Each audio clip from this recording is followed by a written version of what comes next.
Friends, welcome. June 12th, 2022, Virtual Strangers, episode 155, coming to you live. I, of course, am your host, Wes. With me, as always, is my good friend, Ruuts. What a week, brother. How you been? Good. I've been on an extended mini vacation, kind of, sort of, so to speak. Pulled a muscle in my back. Was it Thursday? So I had Friday and Saturday off, and my boss is giving me tomorrow off. So 4-day weekend, and Nice. so everything's starting to feel better, and just taking a little bit easy and just playing video games, which I'll be doing anyway. So. What a friggin' catch-22, right? It's like we're gonna give you a 4-day weekend so that you can hang around the house and do anything you want, but whatever you do, don't play VR, man. Your back hurts too bad. You got to sit still.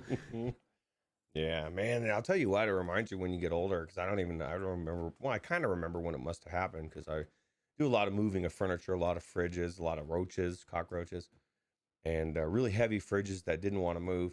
But then waking up in the morning and having your back doing things that you never have happened before, it's like, oh my God, what is happening? But I have a good boss, and so it's cool. Yeah, everything's good now. Like you said, I haven't done much VR at all. I did do some Red Dead because I could do it sitting down, and was just chilling. That was cool.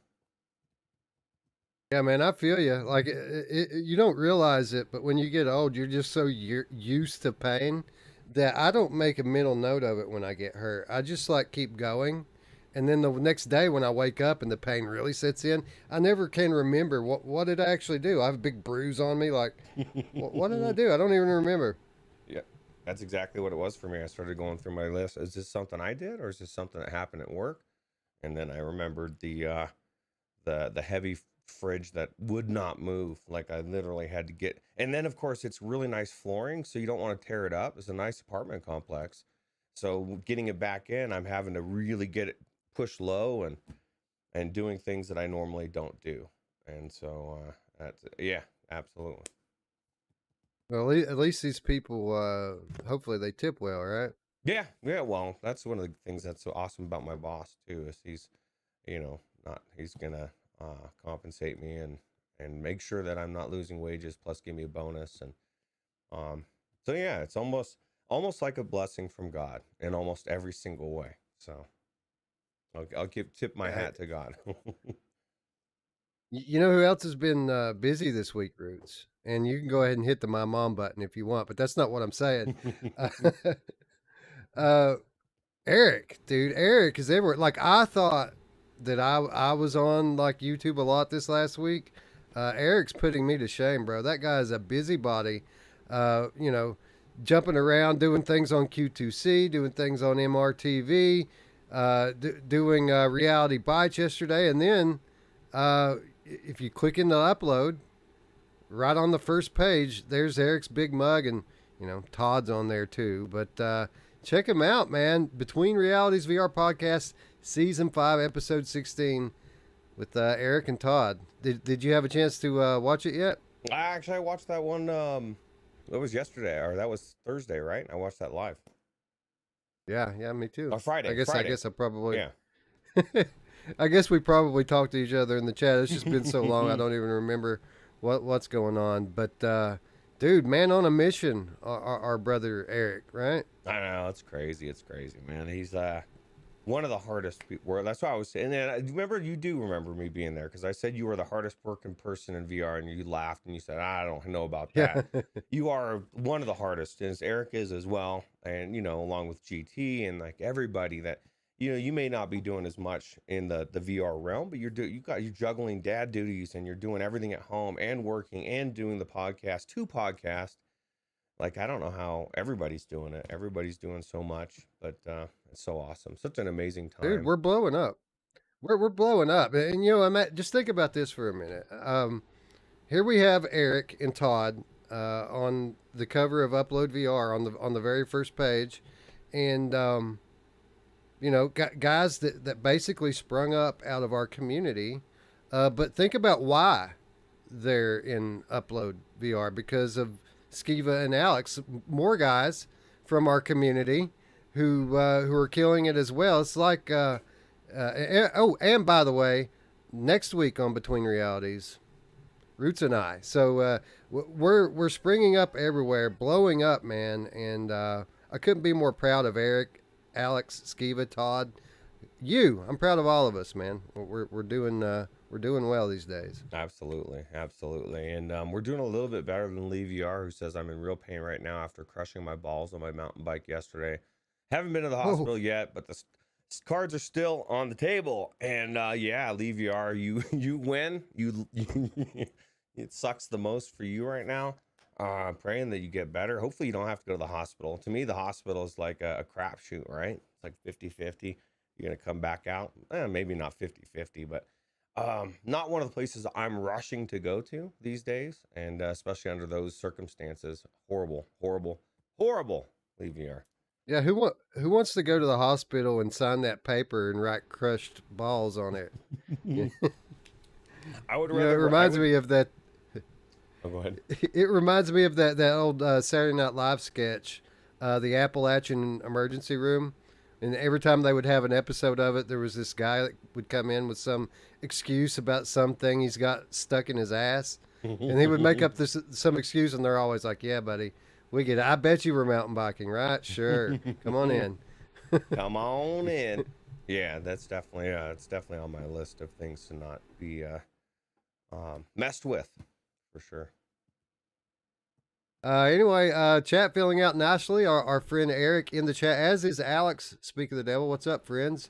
I guess we have a lot to talk about. Roots, dude, we have so much to talk about. Like, I had to make 2 cuts to the cutting room floor today. Like, it took me longer, first of all, to do the cutting room floor, like much longer than to do the actual regular show, because there's so much coming out of all these digital events and things we had last week. But even after that, like, the show that I was going to have was going to be over 3 hours. So I had to make a second cut, cutting a bunch of games out that I wanted to talk about. There's just not enough time, bro. There's too many games. Yeah, absolutely. Way too many games. And like you said, the cutting room floor is full.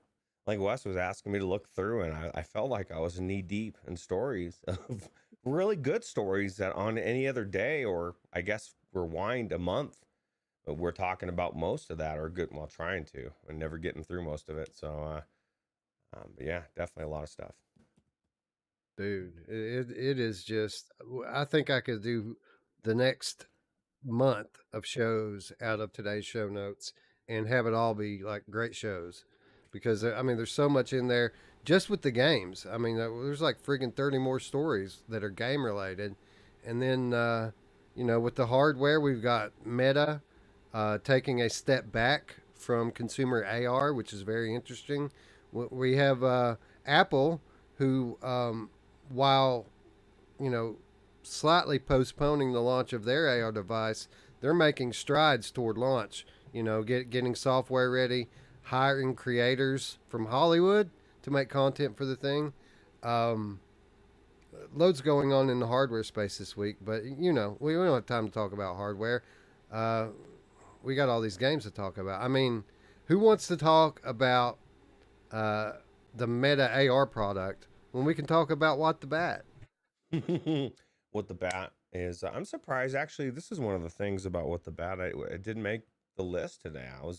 That was one of the things I even looked. The cutting room floor, you said one of the things I could add back in. It wasn't even in the cutting room floor. That's crazy, bro.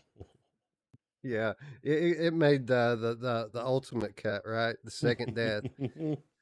I was looking at What the Golf though on Steam, and looking at some of the footage of it, and telling Mash, I can see if they can putting the clip that we watched aside, because it was dog shit.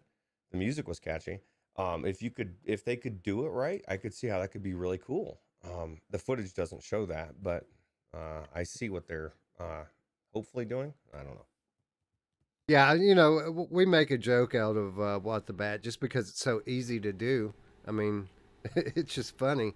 But literally, I think What the Bat was kind of the the focal point of people's frustration with a lot of the filler that we saw during the upload showcase. Like there was amazing stuff in the upload showcase. It was by far better than the Summer Games Fest. Um, I feel like they could have done like a solid 25 to 30 minutes of bangers. But then we had the quest games. You know, let's just say what it is. They had quest games, a lot of quest games on there, and a lot of that stuff is palate cleansers. Not that it's bad games, and not that they're not going to be fun, but it's the type of thing that you don't really get excited about seeing during events like this. So I feel like there was a little too much of that stuff. People got a little bit frustrated with it, and I feel like what the bat kind of epitomized, that palate cleanser kind of game. So it's kind of taken the brunt of everyone's jokes this week. It's just so easy. It's so easy. I didn't even know. Like I didn't watch it, and I was like, "Oh, what do you got?" Mash and Wes are joking about what the bat. I'm like, what? What do you mean, what the bat? And then I watched it on during I think Mash doing it on his show for the first time, and I was like, oh my god, what? I don't know, man. It was definitely weird, and definitely I feel like the pacing on that whole showcase was a little weird. Like Eric said, it was like really up and then down and then up and then overall really good. It just could have been trimmed a bunch and been fine, but or something. I don't know. I don't know anything Yeah, about and advertising or you could say yeah, you could say the same thing about the Summer Games Fest as well. I streamed that over on Without Parole with Brian just in case there was some VR stuff, and I didn't really expect there to be, but we knew if there was that it was going to be something big, so we streamed it. But it suffered from the same thing. There was a lot of palate cleansers and filler in that as well. Only, instead of being 45 minutes long, that thing was 2 hours. And man, did it feel like every minute of it. Um, but again, there was cool stuff during that. Layers of Fears. Did you catch that? No, I didn't. Their new one? Yeah, yeah. I meant to put the trailer in the thing today, but we were already done pretty much with setup when it occurred to me. It didn't make any of the VR news sites, but there absolutely is a new Layers of Fear game called Layers of Fears, being developed in Unreal Engine 5. And the Ooh. really interesting thing about that is if you look at the icon page of the last shot, there is no like VR platforms listed, but you notice that Anchar Studios is collaborating with Bloober Team on this. And for those of you who don't know, Anchar Studios, they're not exclusively a VR developer, but they have done some VR games in the past. So it makes you wonder what they're doing there, right? Yeah, absolutely. I'm very curious. A lot of interesting stuff Uh, going on, right? yeah, Guido joining us in chat says he only has a minute. He's on break at work.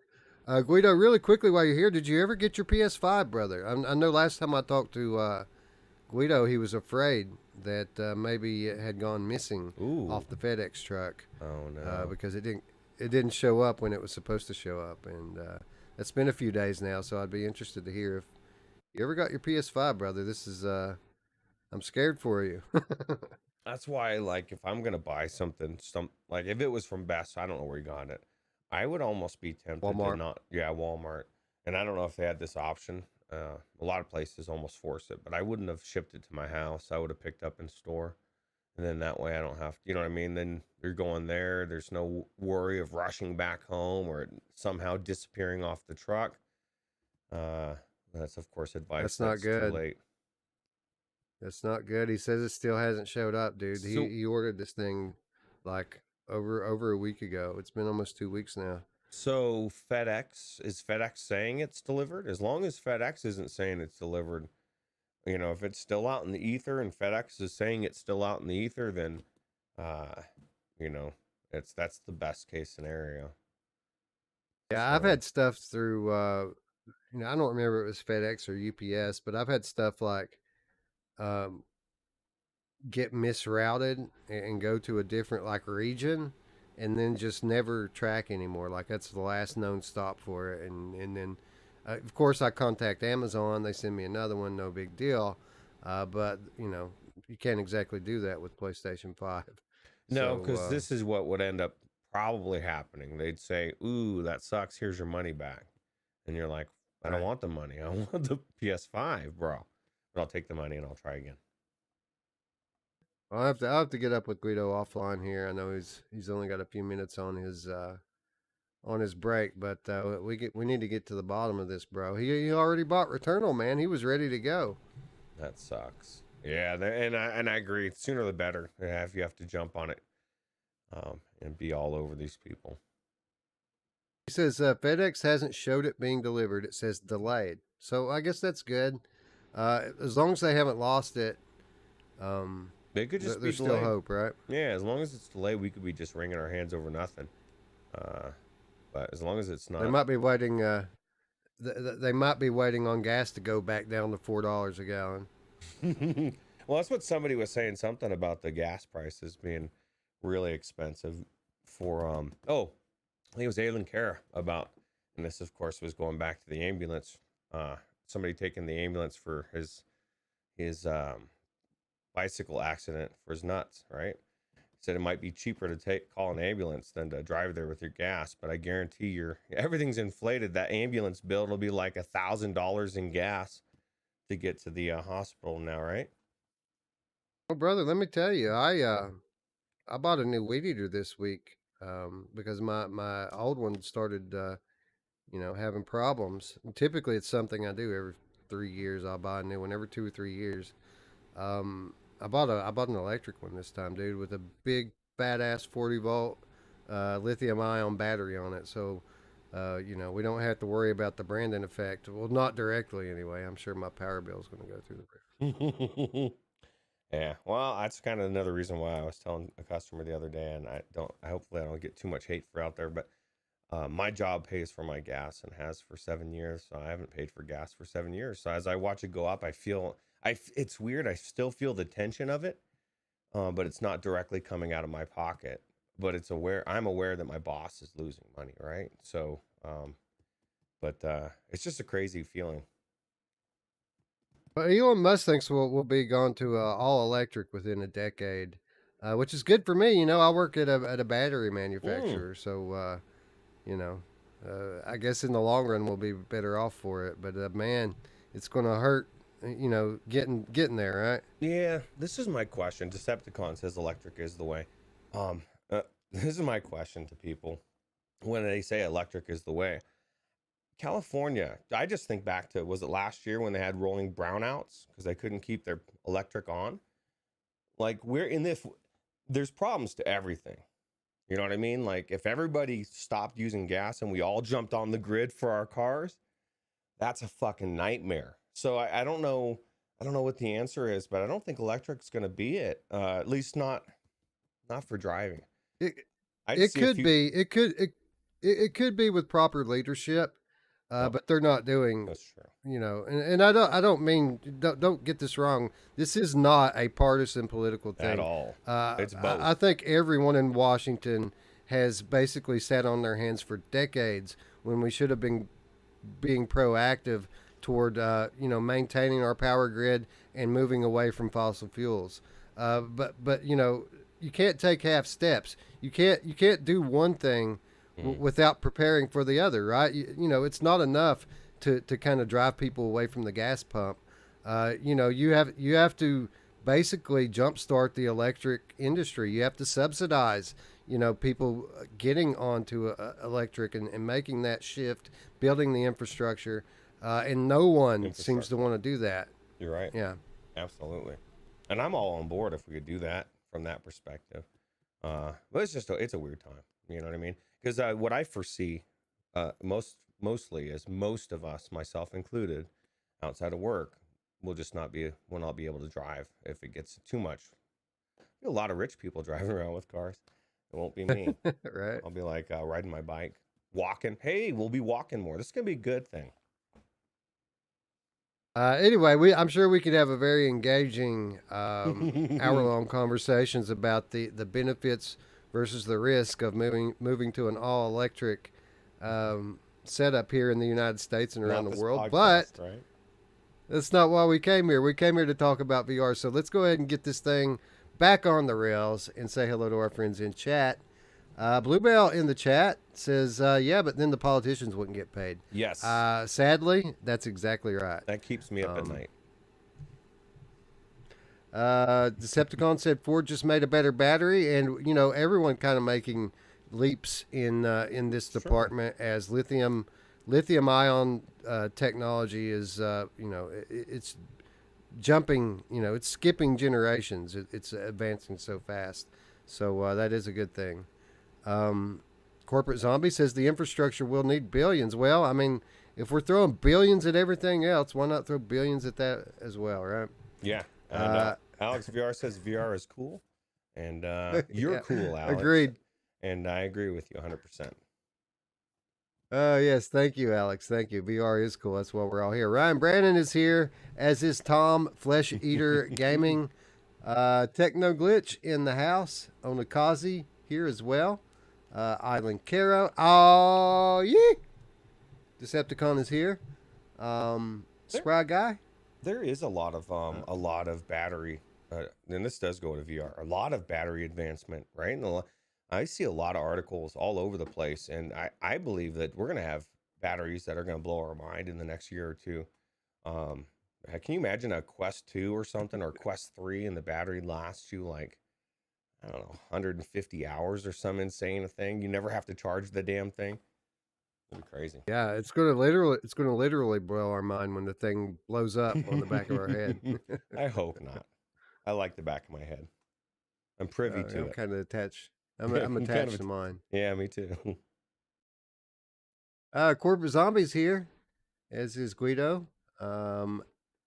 Eco into the future is here, saying that he's feeling the medicinal bong. It's like a regular bong, but there's a medical symbol on there. And it says medicinal. Sounds better. Yeah, it does. Yeah. Jim Hall's here. What's up, friend?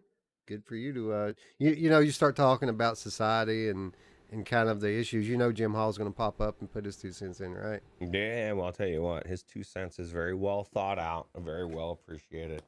What's up, Jim Hall? Very much so. What's up, brother? Good to see you. John Tatum is here.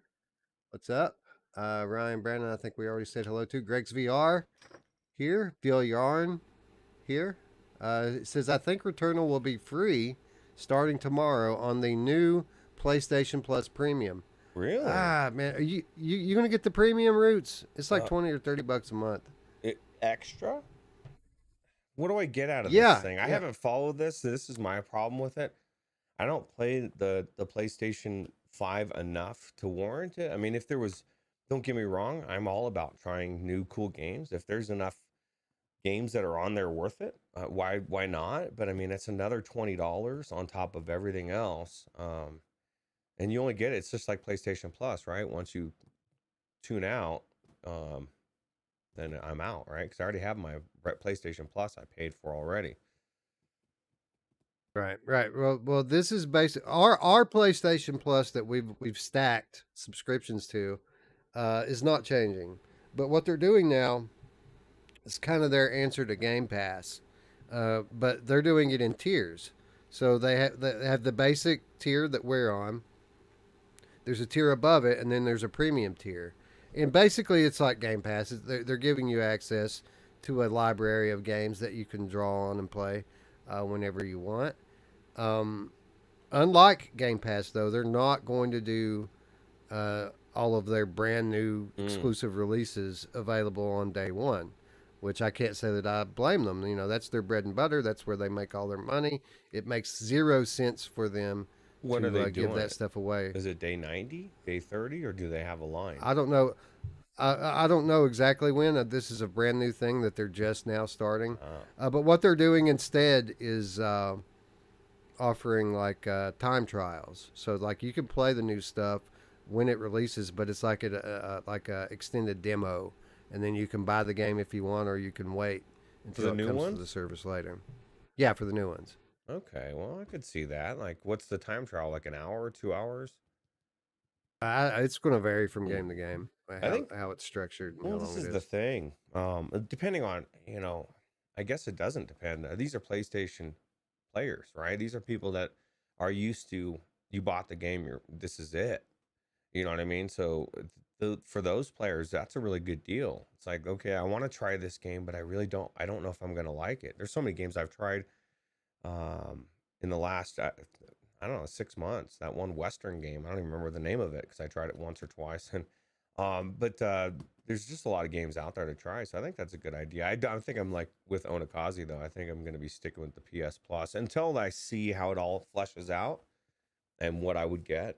But I could see myself doing it if there's enough games that I like. But I just if it's not the new bangers, then I don't see it. Right, right. They need to cater to my needs, and the only thing I'm interested in is, big exclusive next gen titles in VR. And I get it, man. I get it that like their business model, they work a little differently than Xbox. Their bread and butter, where they make all of their money, is by selling their exclusive games. They're the best games in the world, and a lot of um, a lot of investment goes into making these games what they are. And basically, they said if they were to give that away as part of a subscription service, then it would hurt the games because they wouldn't have as much to invest in it. It would, the profit potential goes away, then so does the investment, and that kind of makes sense to me. Um, Yeah. it's the reason. It's the whole reason why they're pushing into PC now. I mean, they're making Mm. a very active move into away from being just a console company and moving into PC. And the reason why is because they're a software company. They make their money selling games, and it makes sense for them to be able to sell their games on as many platforms as possible. So, yeah, I'm okay with the PlayStation thing the way they have it structured. But again, I won't be buying Mm. regardless. Yeah, I like how you said that. They need to cater to you, not in a way that they need to, but for you to buy it, they would need to cater it more towards what you're doing, and because at the end of the day, they still have to make money. And I like the way that it's structured. And there's a lot of people that don't own. Like if I didn't own Returnal or a bunch of other games out there, maybe it would be beneficial to get that. But I think at this point, I'd be more likely to have an Xbox Game Pass, just because they do have those new titles. I can play them on PC, and then the exclusive PlayStations, I stick with them right on PlayStation. Best of both Yeah, worlds. and who knows how long this is going to be sustainable for Microsoft, right? Like they're doing the same thing Epic Games is doing by giving away all these games every week. They're just trying to get their foot in the door, man, and win over gamers because Sony's killing it. And then they're doing whatever they can to compete. Yeah. Yep. Michelle B is here, as is Michelle Dillon. Hello, Michelle's. Good to see both of you. Chinatown D is here. Good to see D, as always. Played a little After the Fall with D last night. We got a red disc, Roots. We finally ended up having a run where we found a red disc and finished it. Nice. So How that did that that? was How did pretty it go? awesome. I mean, as far as like, I guess, what did you get out of that red disc? Was it something you really needed, or? Yeah, man. I got a let's see. I got an attachment I got a new barrel for my MT47, which increases the damage by 50%. Oh, damn, So that's yeah, worthwhile. yeah, pretty good. I also ended up on that same run getting attachments for my Tommy gun, which I just unlocked last week. So Oh, wow. making strides in After the Fall. Well, eventually you'll be so good that it'll be worthwhile for me to come back and just waltz in, and you can help me get all the shit. Be like, damn, this is easy, and you'll be like, fuck you, man. This is like 6 months of blood, sweat, and tears, motherfucker. Roots just comes I want some strolling boss fights, Roots. We need some new in. bosses in that game. Yeah, absolutely. Well, and this is the thing. Even Dee was telling me the other day, she's like, you know how much I love this game. She's like, it's even getting a little stale for me. Not that she's not enjoying it, but she's like everybody else. Like, give me something more, right? It's all comes from a good place. It's because we want more of that. I even complained at all. Right, exactly. Uh, but yeah, it's a good place to hang out with friends. That's the reason why we keep going back to it because, I mean, there really aren't many games in VR that allow everyone from every platform to meet up and kind of play something together the way that one does. And it's genuinely exciting to when you find stuff that's rare, like the red discs. Um, Well, that was a so yeah, first. we had That a was good a time. first, dude. Like, you know what I mean? That's huge, dude. That's cool.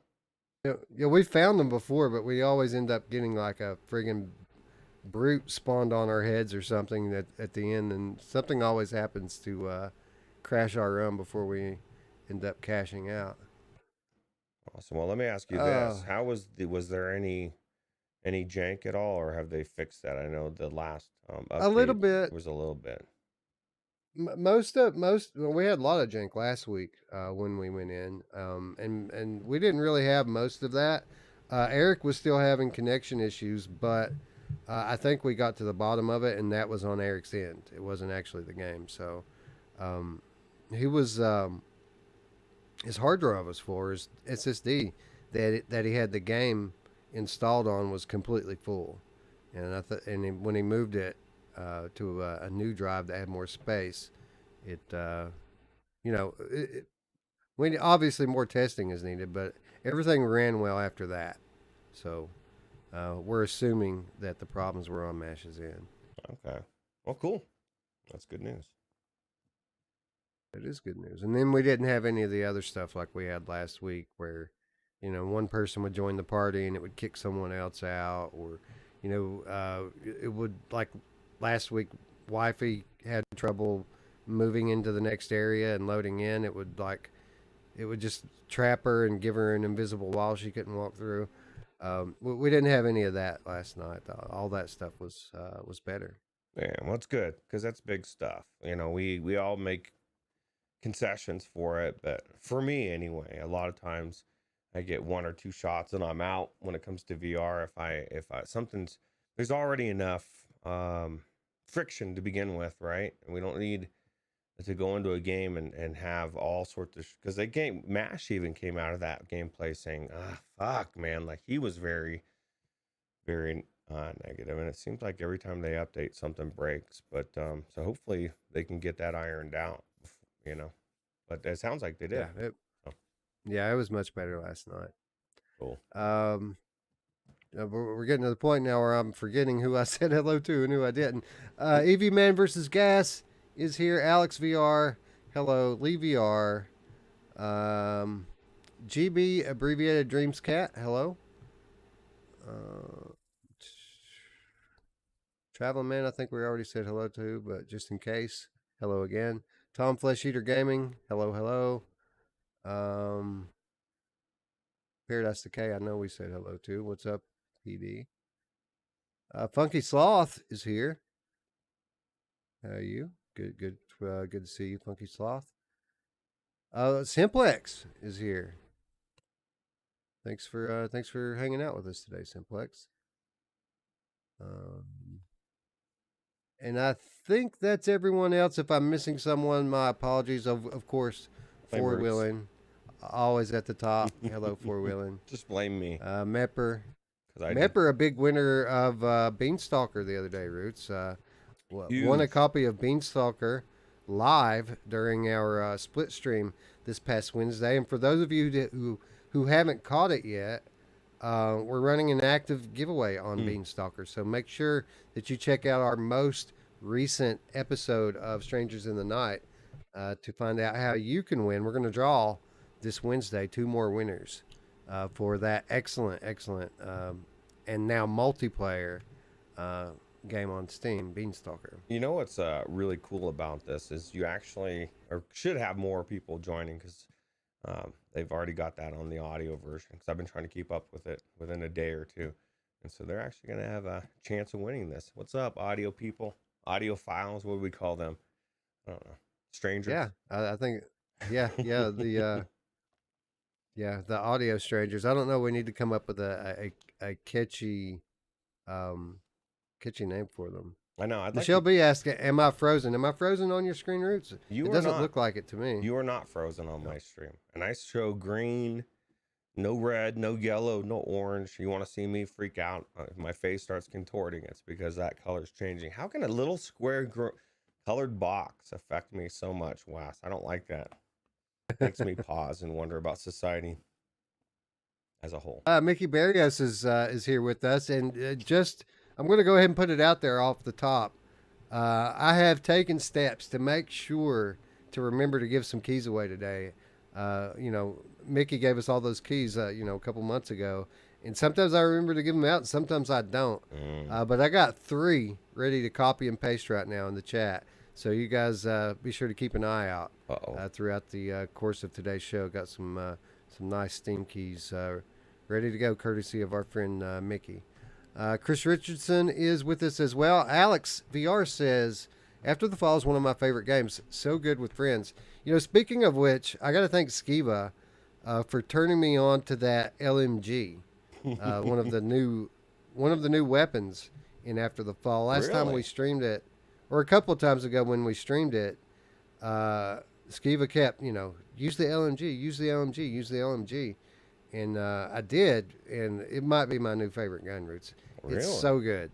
Wow. Yes, it puts them down like it's a powerful, powerful weapon, and I love the way it looks and sounds and feels. Like it feels good. So it might be my new go-to. Who would have thought Skiva would have inside knowledge on? I'm just kidding. You know who else likes things that make them feel good, Wes? My mom. Oh yeah. Oh, brother. We're starting to go off the rails, Roots, so I guess we probably should get into some headlines, bro. Yeah, let's talk some VR. Lots of cool stuff revealed this past week, some of which we have been waiting for some time to learn more about. All right, sand lizards, this is it. Rook 39 AI Tower, regular shipment inbound, and you are taking it. Should be impossible, right? 100% correct. If it weren't for the corresponding municipal mayhem event that's gonna turn the streets into full-on chaos, nailing everyone in front of the telly, including security. Now, it's key that you don't fuck around. Focus on the mission. No monkey business. Stick to the plan. You've been loaded as a warlord by dinner. Frank, Uno, Kobe, and Kevin, right? A husky fifth of the 12 mil cash plus 50 in gold split between you 4 fuckos should make for a nice holiday in the Pleasure Towers, huh? Are you kidding? Fuck a fifth, dude! We're getting a 10th! You cheap radio face bastard! Sand lizards out! Kevin, you retard! Fuck's sake, you absolute tongue blast, no? Oh boy, you drive a hard bargain, but deal. Now, go and get that train.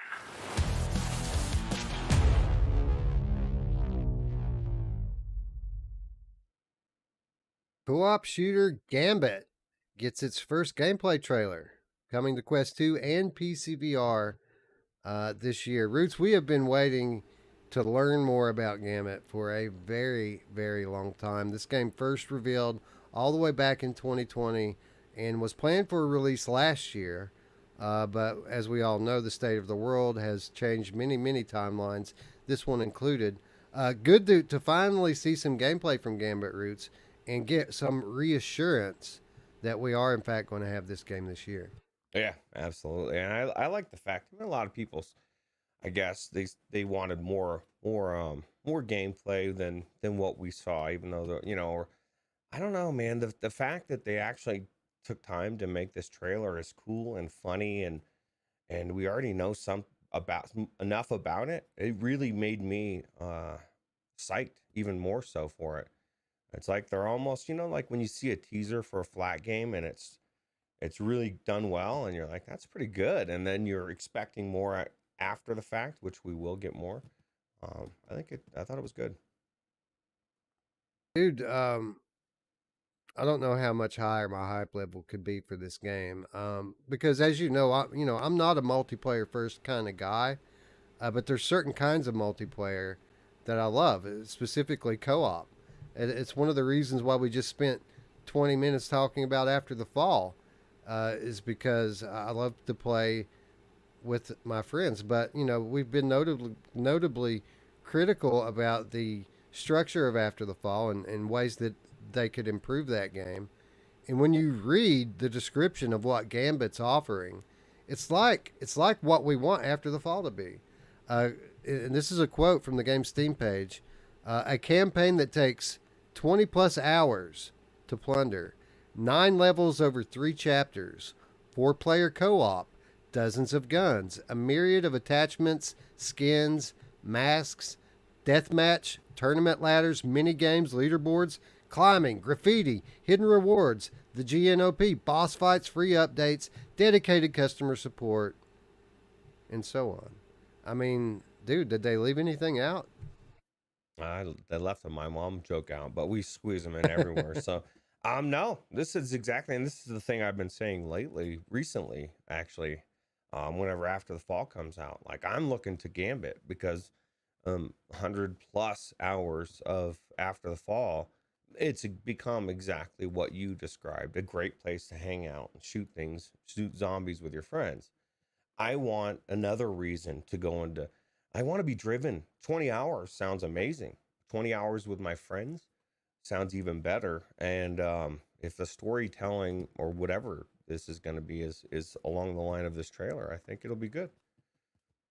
Yeah, dude, I love the vibe of the trailer. It was a bit filthy, so much so that Jamie Feltham had to give a warning during the upload showcase to let people know that there were some f bombs coming. But you know how we are, man.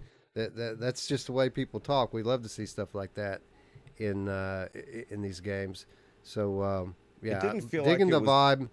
it didn't feel like it was just in there to f bomb either. It was well placed, and it had a good vibe because of it, like you were just saying. Yeah, so I don't know, man, it was good. Yeah, man, it gives us everything that we love about all these multiplayer co-op games like Pop One, like After the Fall. But it gives us the one thing that we are constantly asking for, and that is a nice, long campaign that you can spend with friends. That's what VR needs more of, co-op campaigns. And apparently, this game is aiming to deliver that. Oh, don't forget cross-platform Mm. multiplayer, which will allow Quest 2 and PC players to play together when the game launches later this year. So, obviously, questions, right? That Quest 2, PC VR, what about PlayStation? You would hope that this game's going to be coming to PSVR 2 next year, right? Yeah, yeah, this is a lot of things that I've been thinking about too, because you're hearing a lot of news recently, like a lot of the cutting room floor, or some of it was talking about Unreal Engine 5, right? And a lot of games, there started to become a list of which games are being developed in 5 and which ones aren't. And it made me think, how long has this list been going on in the developer's mind? How long have they had access?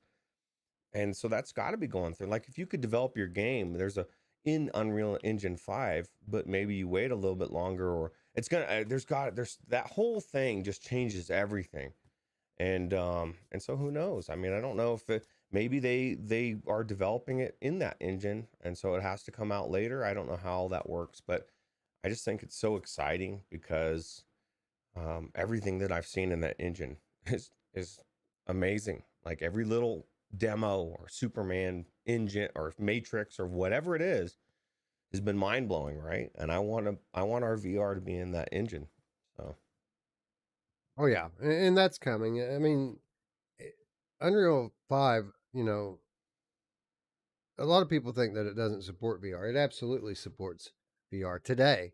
It's just that those two main features, the Lumen and Nanite, hmm. um, they haven't got VR functionality yet. I'm sure that'll come down the road in some form. I'm not sure if Gambit's developed in Unreal or not, um, but I do have high hopes for this title. those of you who are wondering out there, Gambit coming from X-Real Games, which is the studio that brought us Zero Caliber. Ooh. Hey, that's why you gave us Zero. Know, good tie-in, Wes. Who won that, by right. the way? I don't know. I know Zero Caliber key in the chat during the trailer we just watched. So if someone hasn't picked that up yet, go ahead and grab it. And if you're watching this after the fact, you know, watching the replay, don't assume that it's already gone. You know, watch the chat replay, and you know, maybe it's still hanging out there. A lot of people already have Zero Caliber, so maybe it's still available. Well, give it a look. What's not new to you might be new to somebody else, right? Or vice versa, or whatever that means, I guess. Ryan Brandon, Bluebell say that they were too slow. Oh, so apparently someone got it. Yep, somebody's got it. Damn, techno glitch. Congratulations to right. Techno glitch is he's on it, bro. He's always on it. Anyway, really looking forward to Gambit. I think along the lines of like multiplayer games, I can't think of another one that I'm more excited for than this. So again, to stay updated with this, just stay tuned. Click the button and the bell if you haven't already. We're definitely going to be coming back to Gambit over the course of the rest of the year. Absolutely. What if you could step into a world where anything is possible, where nothing is as it seems? Welcome to the Twilight Zone.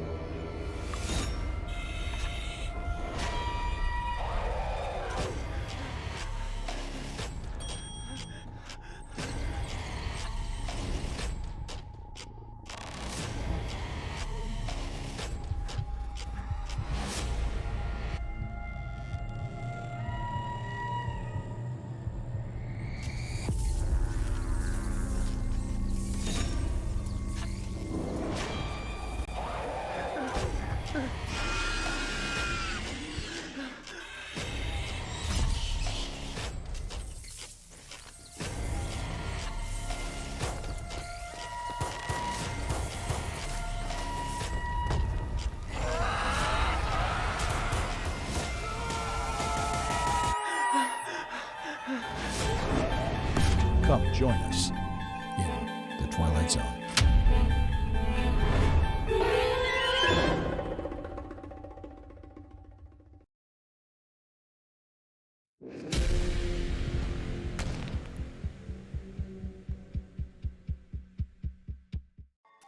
What if you could step? So the Twilight Zone VR got an incredible new MR mixed reality trailer this past week. And that's not just the headline on this story. I really think that might be the best mixed reality trailer that I've seen yet. Normally these things come off like gimmicky to me. But I think that this one is very effective and has got my hype level through the roof for this upcoming title from Funtrain. Yeah, absolutely. It did look really good, and this is the thing. It's Twilight Zone, right? If they can nail the stories in there, like I foresee something like what was that that other game that we raved about from Showtime? Man, it's out of. I think my pain pill's kicking in, Wes. I can't remember what is that damn game's name? I don't know, man. It looks amazing. The trailer looked amazing. It does look. It looks great. You know, I've been wondering since this game got revealed just how edgy and dark these stories would be, and by the looks of this trailer, it's going to be right down my alley. Not a horror game specifically, but the scenery in this trailer is just surreal. And you know, you've heard me for years now go off on how there isn't enough surrealism in VR games. I like games that make me feel like I'm in a dream state or a nightmare state, where anything could happen at the drop of a dime. And that's very much the feeling and vibe I got from watching this trailer. Yeah, absolutely. I definitely what was it? Alien Kara said better be better than Tarzan. And you were saying something before that I guess, kind of assuaged my fear. They're not. It's not the same thing as the Tarzan. Weren't they just producing or something? Yeah, yeah, and that's the case here as well. Fun Train is publishing. They're not the developer. The developer of Twilight Zone VR and subsequently the upcoming Exorcist sequel being done by Pocket Money Games, which is not the studio that ported Tarzan over from PC onto PlayStation and Quest, which was notably ridiculed because it was notably janky. That was VR Monkey that did that port. Yeah. Which according to Brian Paul, they went back and fixed it. I don't know. I haven't checked it out since it launched. Bad Monkey. That's all I gotta say. Bad Monkey, right? But no, this is being done by Pocket Money Games, not the Okay. people that did Tarzan. So you don't have to worry about that. But I do like, typically I don't like when games kind of take this episodic approach. This one apparently going to have 3 different stories available with it at launch. But I think it kind of fits with Twilight Zone, right? That's kind of the structure of the show. And if they can do it and do it well, I mean, I could see this format really benefiting them long run, as they could release endless DLC for this. And people will, people like me will happily pay for it as long as it's good. Yeah, well, this is the thing. VR is not magic. It's magical. Story's still got to be good. Twilight Zone is also not magic, right? The name Twilight Zone. So if they actually take the time to put into these stories to make them engaging and thought provoking, like the actual show was, that's why the show was so good, right? It's why shows like Quantum Leap and any show like that, where that takes history and kind of twists it a little bit and kind of what if or a scenario that's just out of this world, right? They have a potential possibility here to make it really amazing, and not only, like you said, or like you were saying, not only for just a couple episodes, but if they do it well, this could be something that goes down the road for a lot of years, right? So pretty much endless. Absolutely. So. Yeah, absolutely. Launching on Quest, and notably, I mean, you could tell by looking at the footage that was Quest footage, but I didn't think it looked bad. And I think surely over time, we'll see this title make its way onto other platforms, aka Steam, and hopefully PlayStation VR too. And people forget about that too. At least most of these games, outside of the PC VR. Yeah, I'm gonna make another pitch of why PlayStation VR 2 is going to be heads and shoulders better than Cambria and most of these other things, because most of them are going to be tied to the Quest 2. And you can say what you want, but we've always said it before, like it's as great as your weakest common denominator, right? So the PlayStation VR 2 is optimized for itself. And yeah, granted, PlayStation 5 eventually, when it gets out to pros and you're going to start looking at the 5s as the weakest link. Right now, they say it's like running a 3090. You know what I mean? So it's Radio Run. What are you doing, bro? I don't blame Radio Run. And shout out Radio Run. I think he's camping, right? Oh, Radio yeah. Run, camping this week. How cool. I wish I could go camping. Although sleeping, kind of glad, man. Not good on I'm kind of glad. I'm kind of glad he's gone, because I still haven't made it back into Fallout, and like I said, I would. Thank God you're such a nice guy, Wes, for waiting for Radio Run. Right. No, actually, I've got family in from out of town, and they showed up a day earlier than we expected. I was going to stream yesterday, and then we had company on the way, and I didn't get a chance to. So, yeah, how exciting. We're still going to get. We're going to get back to Fallout probably Tuesday. Yeah, probably Tuesday. But, I have to now, Roots. I've put it out there and put it out there, and I want to. Like, the game's awesome. I was looking through B-Haptics support. Did you know B-Haptics supports Fallout 4? I did not. I do now. Well, I mean, it doesn't surprise me with Alex on the case. I'm surprised everything is not out there. Onikazi says, who's claiming 3090? Somebody in the chat last time and was linking stuff, and people were, I think it was Gary, Immersed Robot, was saying that with optimization, with eye tracking, with everything, that it was going to be on par with running games at a 3090 level. If I'm correct, usually I'm doing so much in the show, but I really do pay attention to the chat as well, and so I'm pretty sure that's what was said. Whether it's right, and true or not, and you got right, and you've got to take that into consideration on the causes that it wasn't necessarily that someone said that the processor and graphics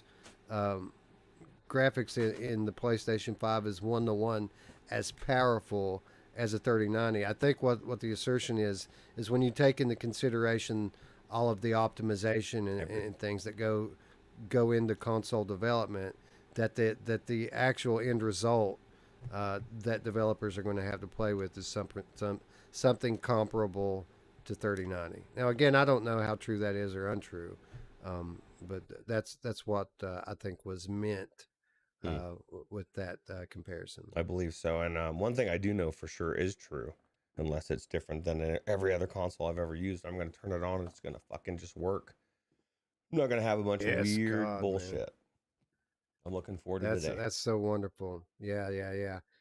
Every time that I'm trying to get something to work and run smoothly on my PC, that's the first thing my brain goes to. Is like, man, I can't wait to the second coming of console VR, brother, and all this extra time that I'm spending trying to get things to work will just be gameplay time. Yeah, absolutely. Greg's VR says bespoke games for bespoke, powerful hardware. Exactly, Greg. He gets it, Ruuts. He knows. Gets it. He's in. He's in. You know who else gets it? My mom! She gets it a lot, I heard. Anyway, I was excited for the Twilight Zone heading into this thing, and after this very effective, very well done mixed reality trailer, I am way more hyped for it now. Everything that I was hoping appears to be the case with this one, and I just hope Fun Train answers my messages. Thank you.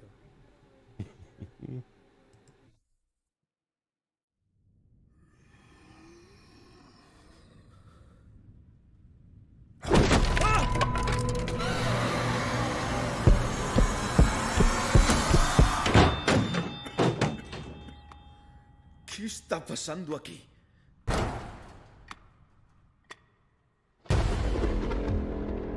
Han, ¿dónde estás? Julia, espera. Esta es mi casa, pero tal vez no lo es.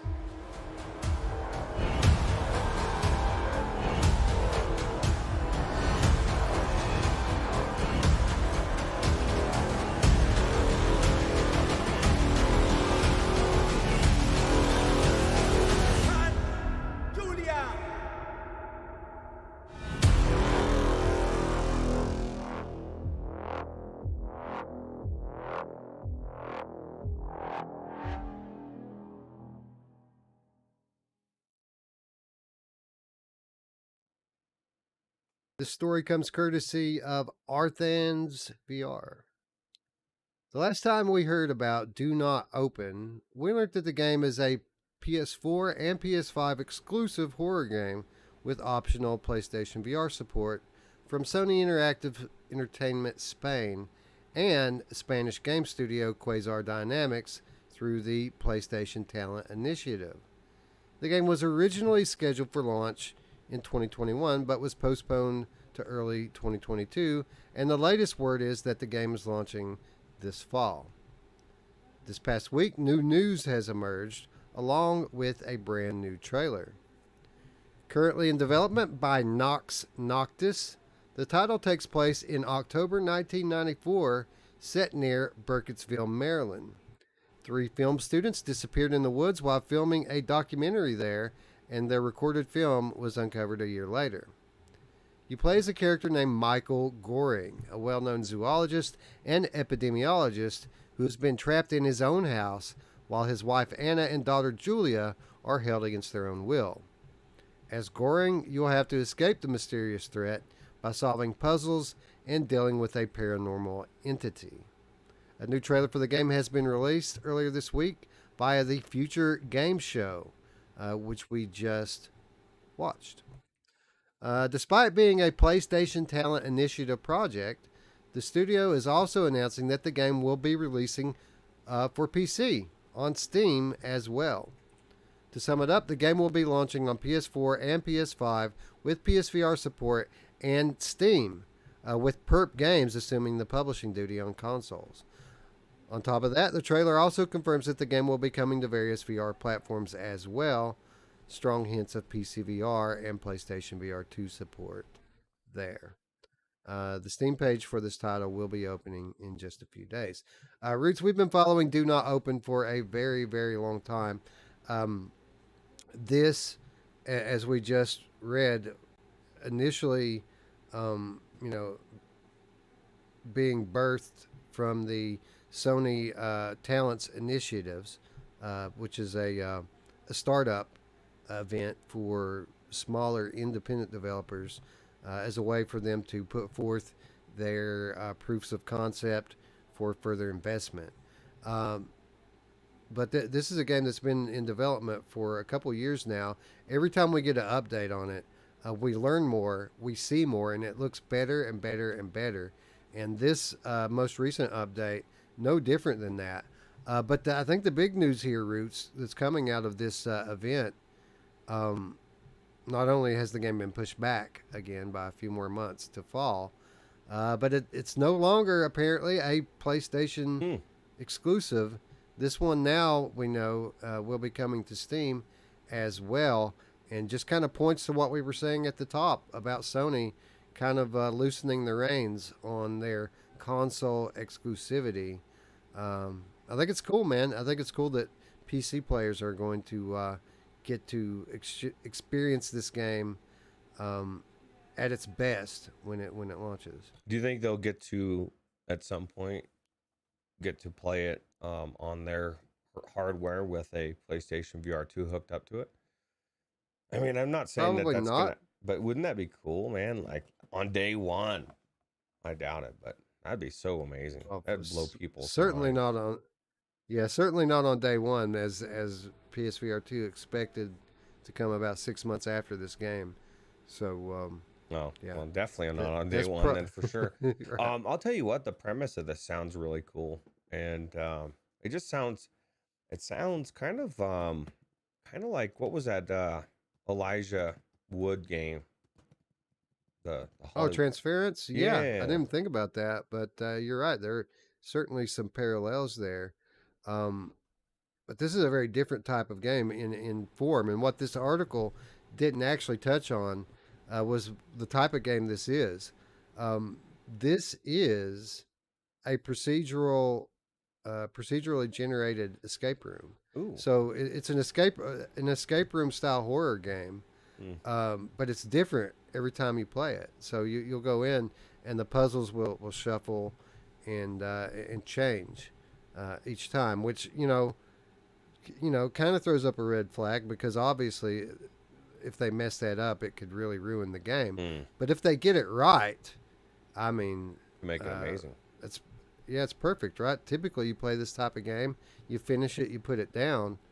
But I mean, if the game is really randomizing puzzles and things, this thing could have legs for a long time. What if you had a game that, like, and we're gonna get to the point where AI takes a place, but like the AI is like takes it as a personal challenge to fuck with you, and literally, it's probably be the hardest game you ever play. But I think it would be cool if every time you went in, it started shaping and changing things. And especially in VR, that'd be super cool. I guess Kyle, $5 is $5. Kitching says, yo, late to the party, but here now. This is the thing, man. You're never late. You're right on time. Everything happens for a reason. Thanks for being here, Kyle. Yeah, thanks for stopping by, Kyle. Marcio, the Drifter Gamecat, also joining us, says this game needs a PSVR 2 update. The procedural generation and eye tracking, OMG. Yeah, certainly agree with that. And I think it's a foregone conclusion with most of these Sony-funded VR games now, right? I mean, I would be shocked if we didn't see this fairly early on in the life cycle of PlayStation VR 2. Yeah, absolutely. I can't wait to see Returnal in VR. Man, No Man's Sky's a good taste while we're waiting. With Returnal-like gameplay, I want Returnal in VR, not Returnal-like. You know what I mean? That's right. That's right. Speaking of which, I mean, we might be getting into No Man's Sky this week, right? Like, yeah. I saw you were in there the other day, and I need to get in there. I might go in there tomorrow, since I'll have the day off. We've got some stuff. We got some stuff coming out this week that we're going to cover as well. But I think No Man's Sky might just make it on the docket. So those of you who are fans of that game, be sure that you have rang the bell if you haven't already, so you can be notified when we go live this Wednesday. GB Abbreviate Dreamscat says the Persistence was fantastically replayable. Persistence was so good. Like, how many games, Wes, VR games, do you know that were not only ported flat, but ported to Switch and all sorts of... There's not many, right? I mean, that tells you how good the Persistence was, or is. And it's a good comparison, too, because that game is another one that's procedurally generated and is different every time you play it. Different but the same, right? Kind of like Returnal, like you just said. Hard as F. These are the type of games. Yeah, yeah, exactly. Yeah, best games are hard, I think. You know. Yeah, you know who else likes it hard, Roots? My mom! Harder the better. But no, man, this game shaping up to be something nice, I believe. The quality of this trailer, I think, is just unbelievable. Like, you wouldn't know that this came from a small studio by looking at the trailer. The production values on that piece of promo material we just watched were off the charts, and has me quite hyped to finally get my hands on this one. Absolutely.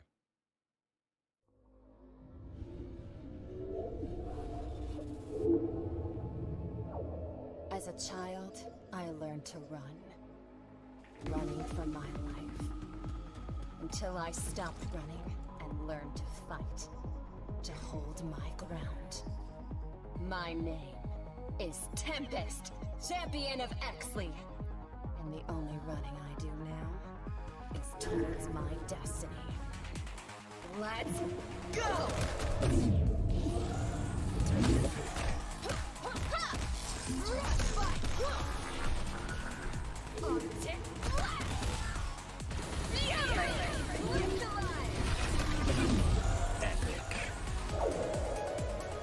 Final Fury.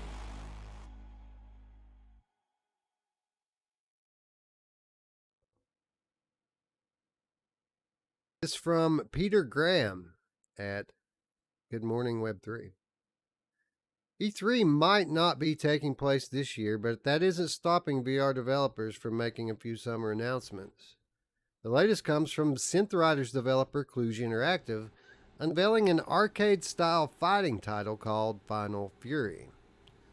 Unlike consoles, where you have the likes of Street Fighter and Tekken, VR doesn't really have many fighting video games, with the odd exceptions being titles such as Iron Lights. This is mainly due to the input methods, as those console fighters are renowned for combos and split-second button pressing, something that doesn't really work in VR. Final Fury looks to break ground in this field with a range of mechanics to create some epic fights. You won't directly punch your opponent by the looks of it, instead activating special moves and combos by quickly hitting in-game prompts, sort of like hitting buttons on a fitness reaction wall. Certainly, Kluge states that players can view each round from first-person and third-person perspectives. How immersive this will feel switching between the two remains to be seen. Like any fighting video game, Final Fury will have a selection of characters to choose from, with Tempest and Glitch named so far.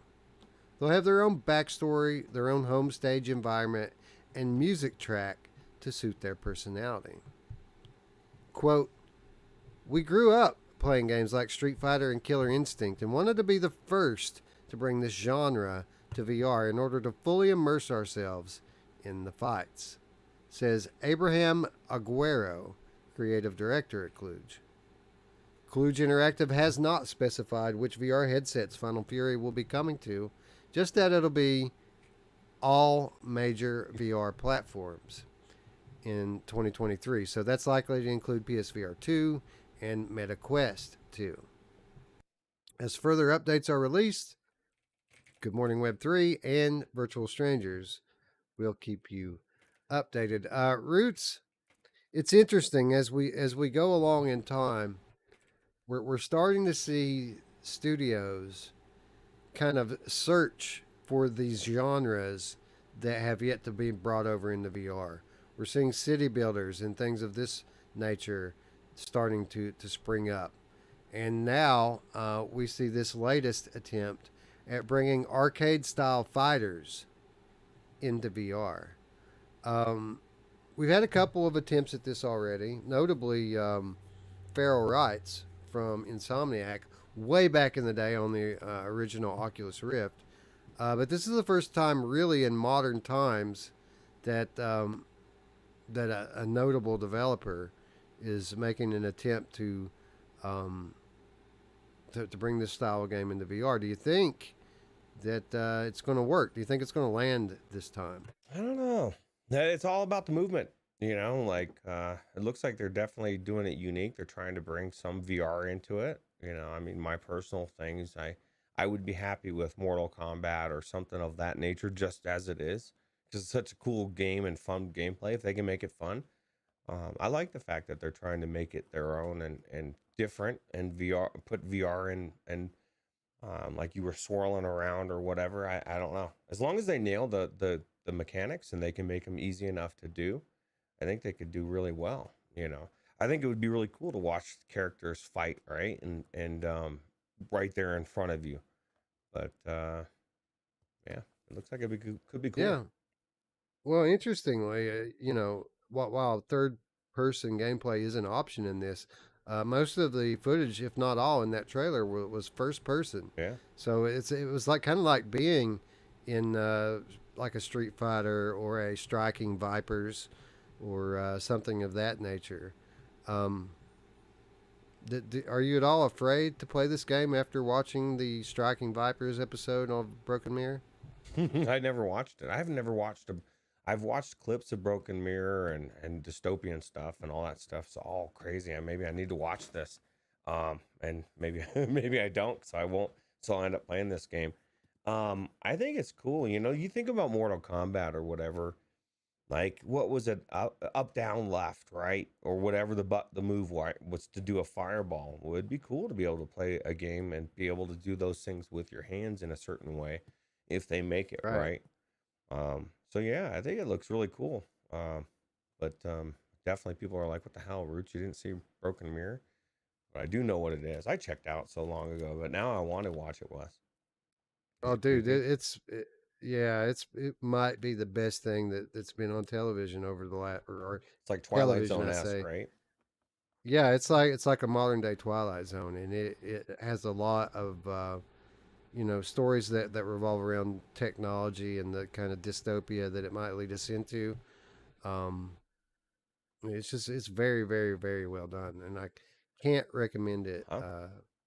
Well, if you're saying this, I'm gonna watch it because I respect your opinion, and we're on the same wavelength in so many ways, especially time travel and all that type of stuff. So now I want to watch it. I want to watch it again. Maybe we should just go in the big screen and check it out. Hell yeah, yeah, we could do a big screen party. Yeah, I was getting ready to renew my Netflix subscription anyway because they've got other stuff on there right now that I want to watch, and I want to reward them for actually having good stuff on there. So that's the thing. People need to remember, we all want to knee jerk. Well, it's not even knee jerk when it comes to Netflix, but we all want to take our money and run when they start doing weird stuff with it. But if they start doing good stuff, start rewarding them. Start, letting them know this is why I'm coming back. Exactly. Yeah, absolutely. Exactly. But no, man. This game, it looks intriguing to say the least. I was never the biggest fan of these old arcade style fighters. I wasn't very good at the button mashing, man. Like Mm. doing the rolls with the D pad with my thumb. I never could Oh, quite get good at that. But from the looks of this, they're going to be using gesture based movements. They're going to be using maybe some rhythm and timing based things to kind of replace what used to be done by button mashes and D-pad rolls. So I'm very interested to see how this game plays. We already know how awesome Kluge Interactive is from having spent multiple hours in Synth Riders. hell yeah. So yeah, man, this one's on our radar. This one made it through the second cut today for a reason. Very very interested to see how this lands, and it'll be really interesting to see how it does versus what's the there's another fighting game Swordsman? getting ready to hit VR. No. This one is like a third person one that has you kind of sitting outside the arena. Like the arena's small and in front of you, and you pick your characters, and then they kind of battle it out in the arena in front of you. I forget what it's called now, though. Damn it. I don't remember either, but it sounds pretty cool. Sounds intriguing. Yeah. Well, I mean, we covered it before on the show here, so Greg's VR says I'm sure. Hadouken. I think that's the one. How did they say it? That was Hadouken. Street Fighter, right? Yeah, that was Street Fighter. I was never good at those ones Hadouken. either. I was good at Mortal Kombat because that was more like it actually took a lot. It was a little bit more technical than you Street Fighter button mashers. Right. Yeah, I liked Mortal Kombat. I played a little bit of Tekken. And even like if you want to go back like super old school, I like Pit Fighter back in the day, Oh, back when yeah. it was out. Pitfall. Anyway, Game.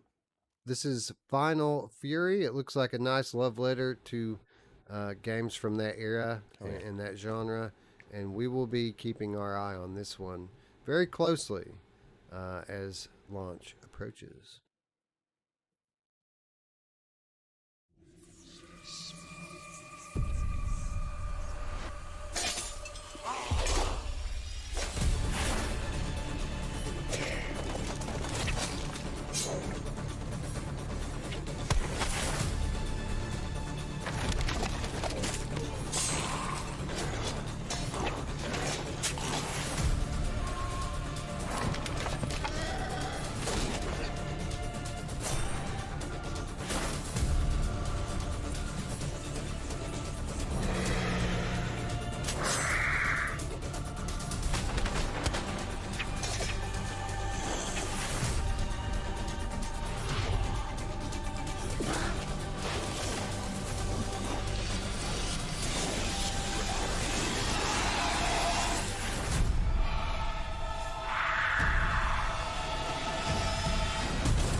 Hellsweeper, the Sirento follow-up confirmed for Quest 2 with Vertigo Games publishing. This from Jamie Feltham, Upload VR. Gory VR combat game Hellsweeper is set to be published by Vertigo Games, and it's coming to Quest 2 too. The news was announced during the Upload VR showcase. Developed by Mixed Realms, Hellsweeper is a follow-up to popular VR action game Sirento. The game was already announced for PSVR headsets, but we now know we'll be able to play it on the standalone device too. As you can see in the trailer, Hellsweeper retains Sirento's focus on agile combat, but swaps out the sci-fi setting for a dark fantasy tone. You'll slash through hordes of demonic enemies using swords, spells, and firearms as you wall run and backflip your way through levels. Blood spills and you chop opponents in half or bludgeon them to death. Good fun. Good fun for the family then. This game also introduces a roguelike structure, allowing you to upgrade your character as you progress. Co-op support is also mentioned on the Steam listing, but more details are yet to be revealed. It's not clear yet when Hellsweeper will arrive and in what order, but for now, the game's listed as a Q3 release on Steam VR and no date for the Quest 2 version yet. Expect to hear those details in the coming months. So, Ruuts, this is a game that we played a good while ago in beta state, and it was just absolutely amazing back then. I think we kind of felt like that the game was getting ready to launch at that time because it was in such a good state when we played it. But then, after the beta ended, it was just kind of been a blackout since then, and we haven't heard anything else until now. Apparently, and this of course is speculation, but it looks like maybe they've decided to slow their roll a little bit as they develop this for Quest 2. What do you think? That's good. At least they're finishing it, and it just like say sorry, we're getting rid of it. I think that it did seem like they're slowing their roll a little bit, but this is one amazing game, right? And it's one that I want to see done right. And like GB abbreviated Dreams Cat says, I'm happy for this one. So are they. We're simpatico in this for sure. Yeah, man. Like this game just felt good to play, right? With the mid-air movement and split second interactions and fighting. It was chaos, but it was like controlled chaos, right? Yeah, that's the best kind of chaos, right? Controlled chaos. And it was amazing in that beginner state. Imagine what it's going to be like when it's completely finished. And now it's a game that is going to be co-op. They said they didn't really go into too much detail, but I mean, we want as many pools or people in that pool, right? So, I mean, this is one of the things with PlayStation VR 2. Once that drops from that point forward, so many things get more simpler for these devs as far as games coming out at the same time, porting back and forth. You now have controllers that are similar to everybody's, right? Instead of the Move debacle, which I still think they could imagine a world where 6 years ago Sony said, "Fuck it, man, we're putting out hand controllers." I think they dominate everything. But that's just my that's the Black Mirror episode I want to see. See where it goes. Yeah, that see would where be the awesome, world's... right? Yeah. Decepticon says Sirento and Spotify was the shit for when I first started VR. Yeah, man, and I think Sirento fans are going to be quite satisfied here as the control scheme very similar, the action very similar, but unlike Sirento, this game visibly, graphically, just stunning inside the headset. Yeah, absolutely.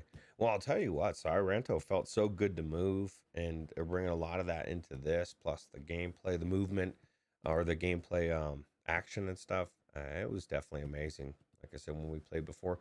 One thing I do ask the chat, if somebody won that key out there, let us know. People are thinking that maybe the key, well, this is the thought. If I didn't win the code, it's not... Nobody else won it. It's not a right code. It didn't exist. And don't get me wrong, that actually could be the case. I'd like to know. Oh, these are codes that were all donated from the same source. But with that said, they've always worked before. Yeah, you know what I mean? I don't think there's... I just would be like somebody to say, yeah, I got it. And then everybody can know that these codes are good. Yeah, because every code that we've given out from these ones have been good. So... Yeah, I'd be surprised if the codes weren't working. I'm just giving you shit, right? Anyway. At the same time, as saying it is plausible. So it's just a good thing for people to see. Yeah, hey, I got it. Thank you. Robert Perry says, See, I won Sirento VR. Thank Robert you very Perry, much. you saved Thank you. everything. I appreciate you for sure. And welcome, Robert Perry. Good to see you here. Yeah, I'm glad somebody won that I've never seen the name before, and we're glad to see you for sure. I'm too slow. See, we got lurkers. We got lurkers too, Ruuts. That's true. I've got personal lurkers. It's crazy, Wes. Outside the window, peeking Outside in. the window, peeking in. I shut that window a long time ago. Thank you, Robert. Thank you for speaking up and letting us know. Yeah, for real. Anyway, Hellsweeper toward the top of my list. Like, I think we should do an episode on a Wednesday here pretty soon. You know, I know it's kind of cliche, and we don't like to do the same content that everyone else does. But I think we need to do like a top 10 or a top 20 most anticipated upcoming releases, because there's so many games like this that that are coming that, you know, for whatever reason kind of leave everyone's mind. And I don't think people quite understand just how many awesome VR titles that we have to look forward to right now. There's a lot of good stuff coming, and this toward the top of my my wish list. Having played it and loved every minute of it. Yeah, absolutely. I think it'd be a good idea. You know, I wouldn't look at it as doing the same thing as much as looking at it again and then giving people that didn't have a chance to check it out then. And I want an excuse. That's the dirty secret. We're always looking for excuses to get in these games, and people say, "Why don't you just do it?" That's not how it works in our world.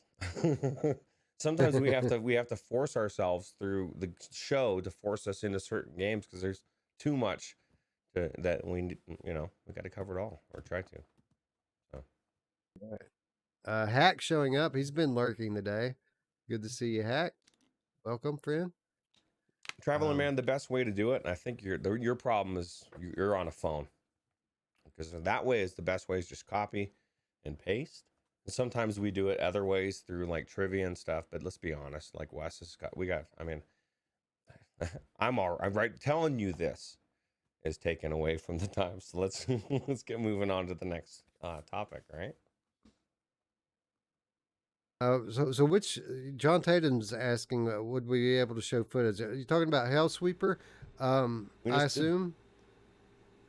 Yeah, I think we did. We covered it before, right? Oh yeah, of ours. I don't remember. Yeah, I don't remember if we actually streamed the footage or not, though. I don't remember what the terms of the beta were of the embargo, but it seems like I remember.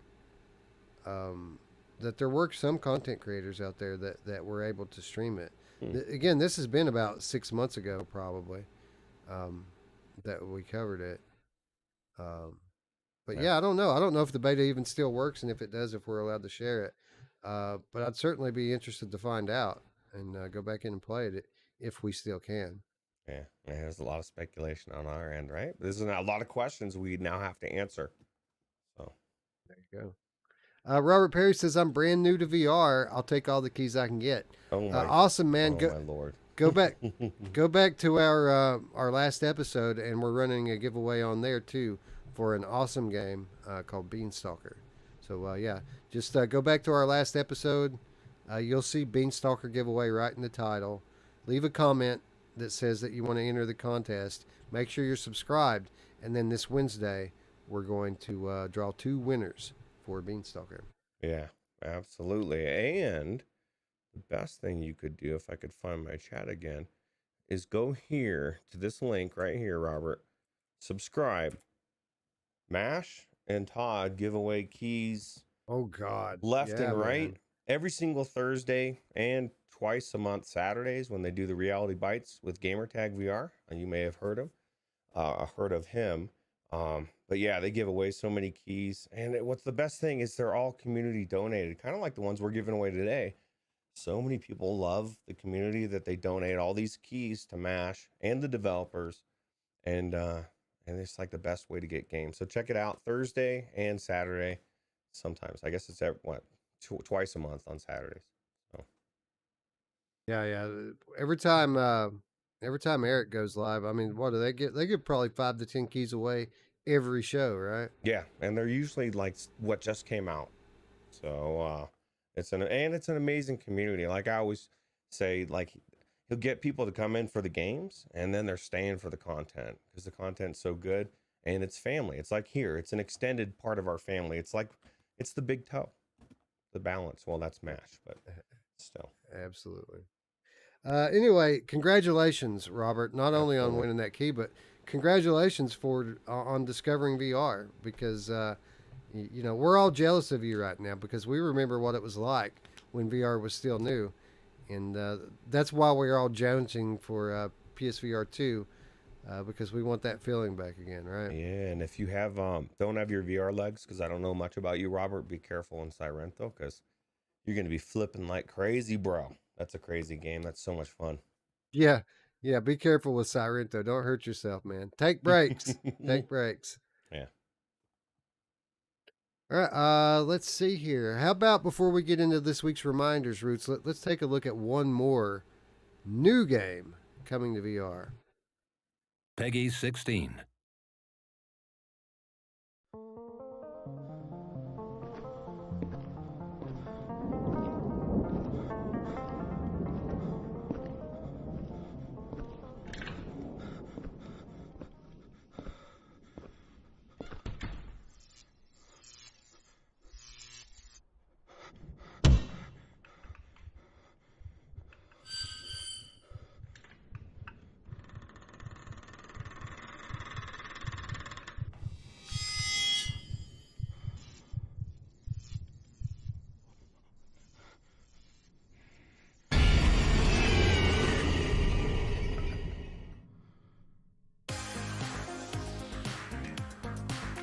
We're now in the midnight hour, and you're listening to 189.16 The Screen.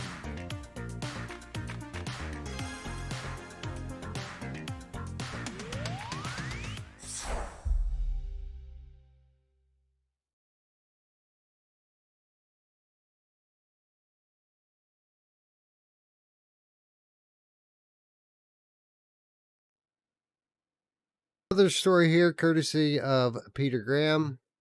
Good morning, Web3. Of all the new VR titles announced this week, probably the most surprising was Killer Frequency. Coming from the same studio behind the Worms franchise, this is the first VR project from Team 17, and it's a comedy horror of all things. Killer Frequency centers around a local radio station set in a 1980s mid-American town where a serial killer is on the loose. Oh God, Roots. Area Man lives again. You work the night shift and have to help listeners as they're stalked by the mysterious masked killer who's looking to up their kill count. As the evening DJ, you'll be playing tunes and answering. This really is like Area Man Lives. I was just joking. As the evening DJ, you'll be playing tunes and answering calls from listeners, engaging in conversations to carefully uncover clues and useful information. Killer Frequency will feature branching dialogue, so you'll have a variety of conversation options to interact with the callers. You'll be able to decide whether to help them or not, with multiple unlockable endings available depending on your choices. When not making life or death decisions, you'll still have puzzles to solve, potential suspects to investigate, and a charismatic producer to chat to, all while enjoying a jukebox of 1980s inspired tunes. But if you're not stuck in a DJ booth 24/7, you can get up and explore over a square kilometer of authentically detailed 1980s radio station featuring plenty of physics-based objects.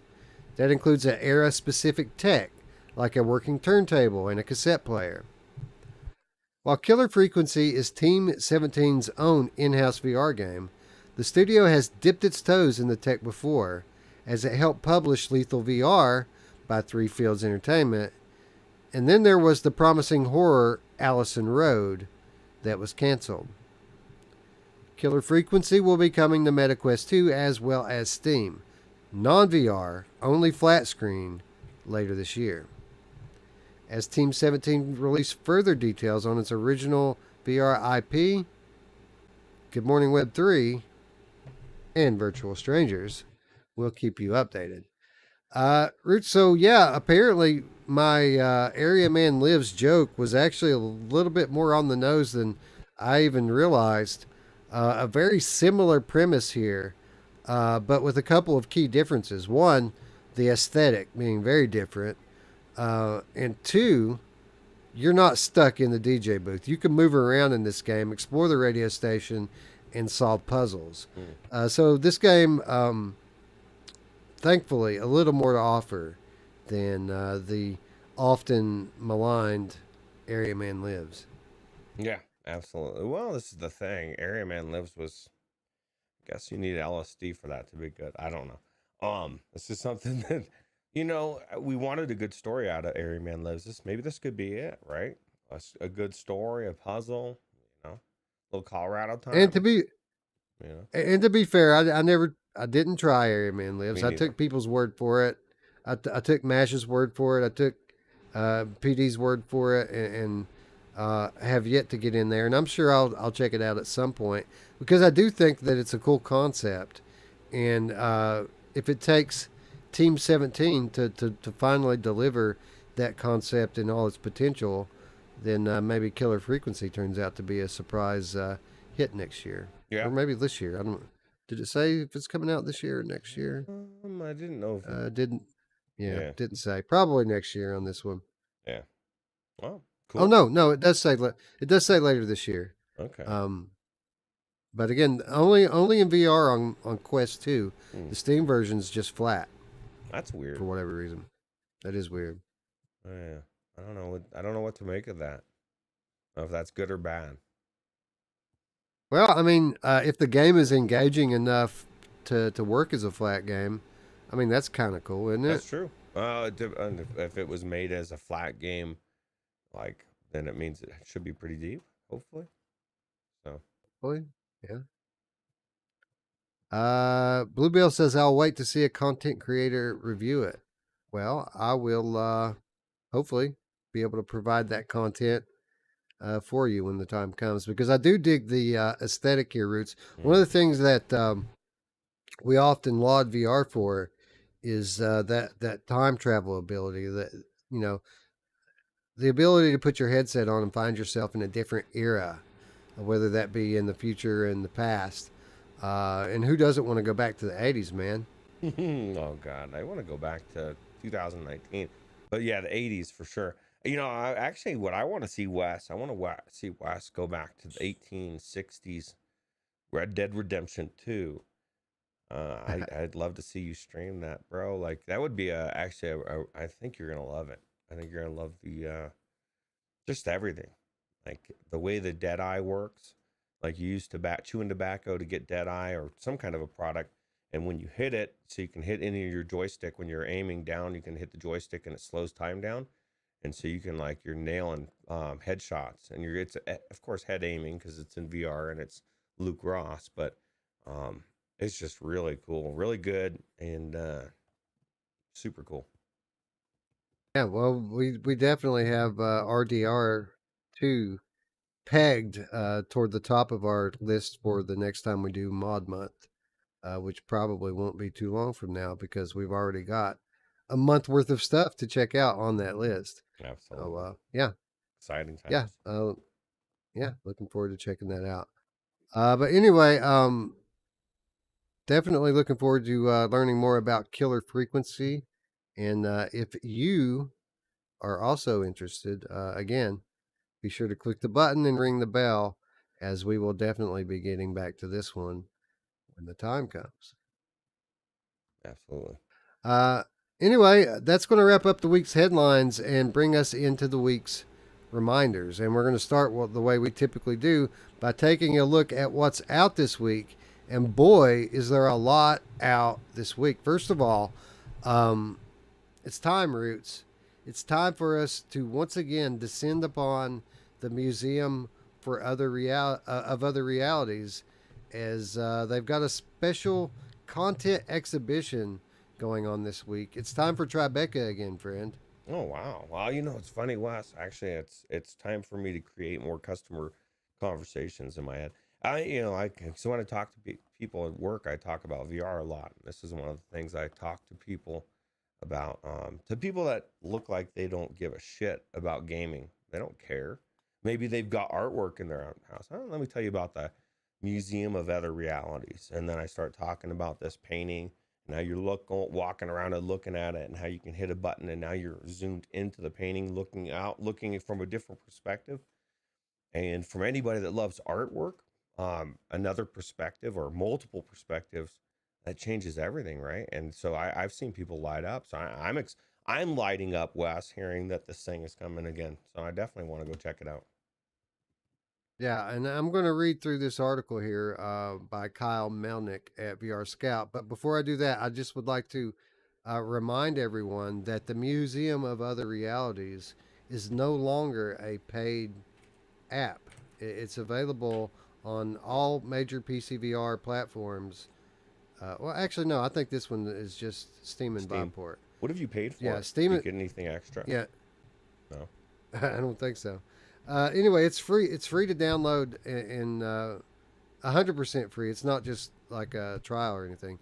The Museum of Other Realities is amazing and free on Steam and Viveport. So keep that in mind as we take a look at this article.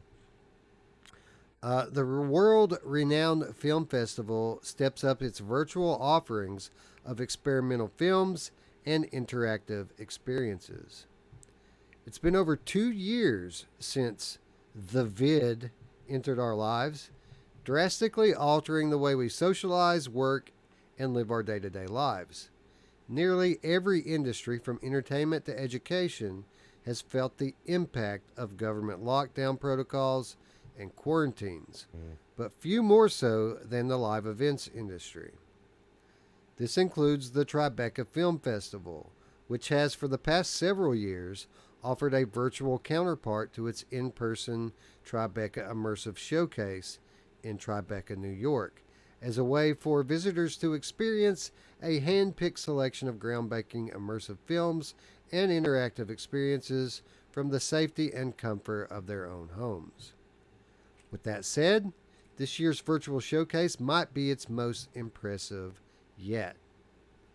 Beginning now until Sunday, June 19th, anyone with PCVR or MetaQuest via AirLink or Virtual Desktop can access a wide range of immersive content ranging from thought-provoking documentaries and fictional short films to genre-defying interactive experiences. While it may sound strange, what excites me most about this year's virtual showcase is its accessibility. Built by VR creative director Danny Bittman using a combination of VR art tools such as Tilt Brush and Gravity Sketch, the virtual event space is tailor-made for VR headsets and extremely easy to navigate. In order to access the Tribeca Immersive Showcase in VR, you need to download the Museum of Other Realities, an immersive multiplayer art showcase. The app itself is free, as is the Immersive Arcade DLC that you need to download in order to access the event. Once you're in VR, you're greeted by a vast museum hallway. Here, you can customize your personal avatar and learn more about how to communicate with other visitors, snap photos, and interact with the world itself. Ruuts, you and I experienced this on multiple occasions. This museum, and I've been in there with my wife, my daughter. It's truly amazing the sense of immersion that you feel when you're in this place, because it's so well done. It feels like you're actually visiting a museum, doesn't it?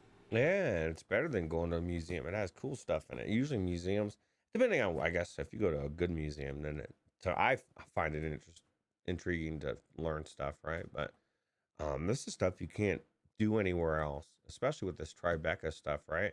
You have a small window to check these things out, and a lot of these are going to become things that come out down the road, right? And you're going to be able to say, I tried that in the Tribeca Film Festival. And let's be honest, before the vid, for the last couple of nightmare years, I wouldn't have gone to something like this anyway. So what was cool about it is it like put something that I would have never entertained going to and put it right in my lap. And now it's free. Like before, when it first came out, we had to like try to tell people pay $20 or maybe it's free during, I guess it was free at one point during the thing, and now they've just decided let's just make it free in general. So why would you not want to have this museum anyway? And so, like you were saying, date night, perfect way to go hang out with your boo and check out the museum, right? So I don't know. I think it's cool. It's a win-win. It kind of sucks that it's only on Steam, that there's no Quest version of it.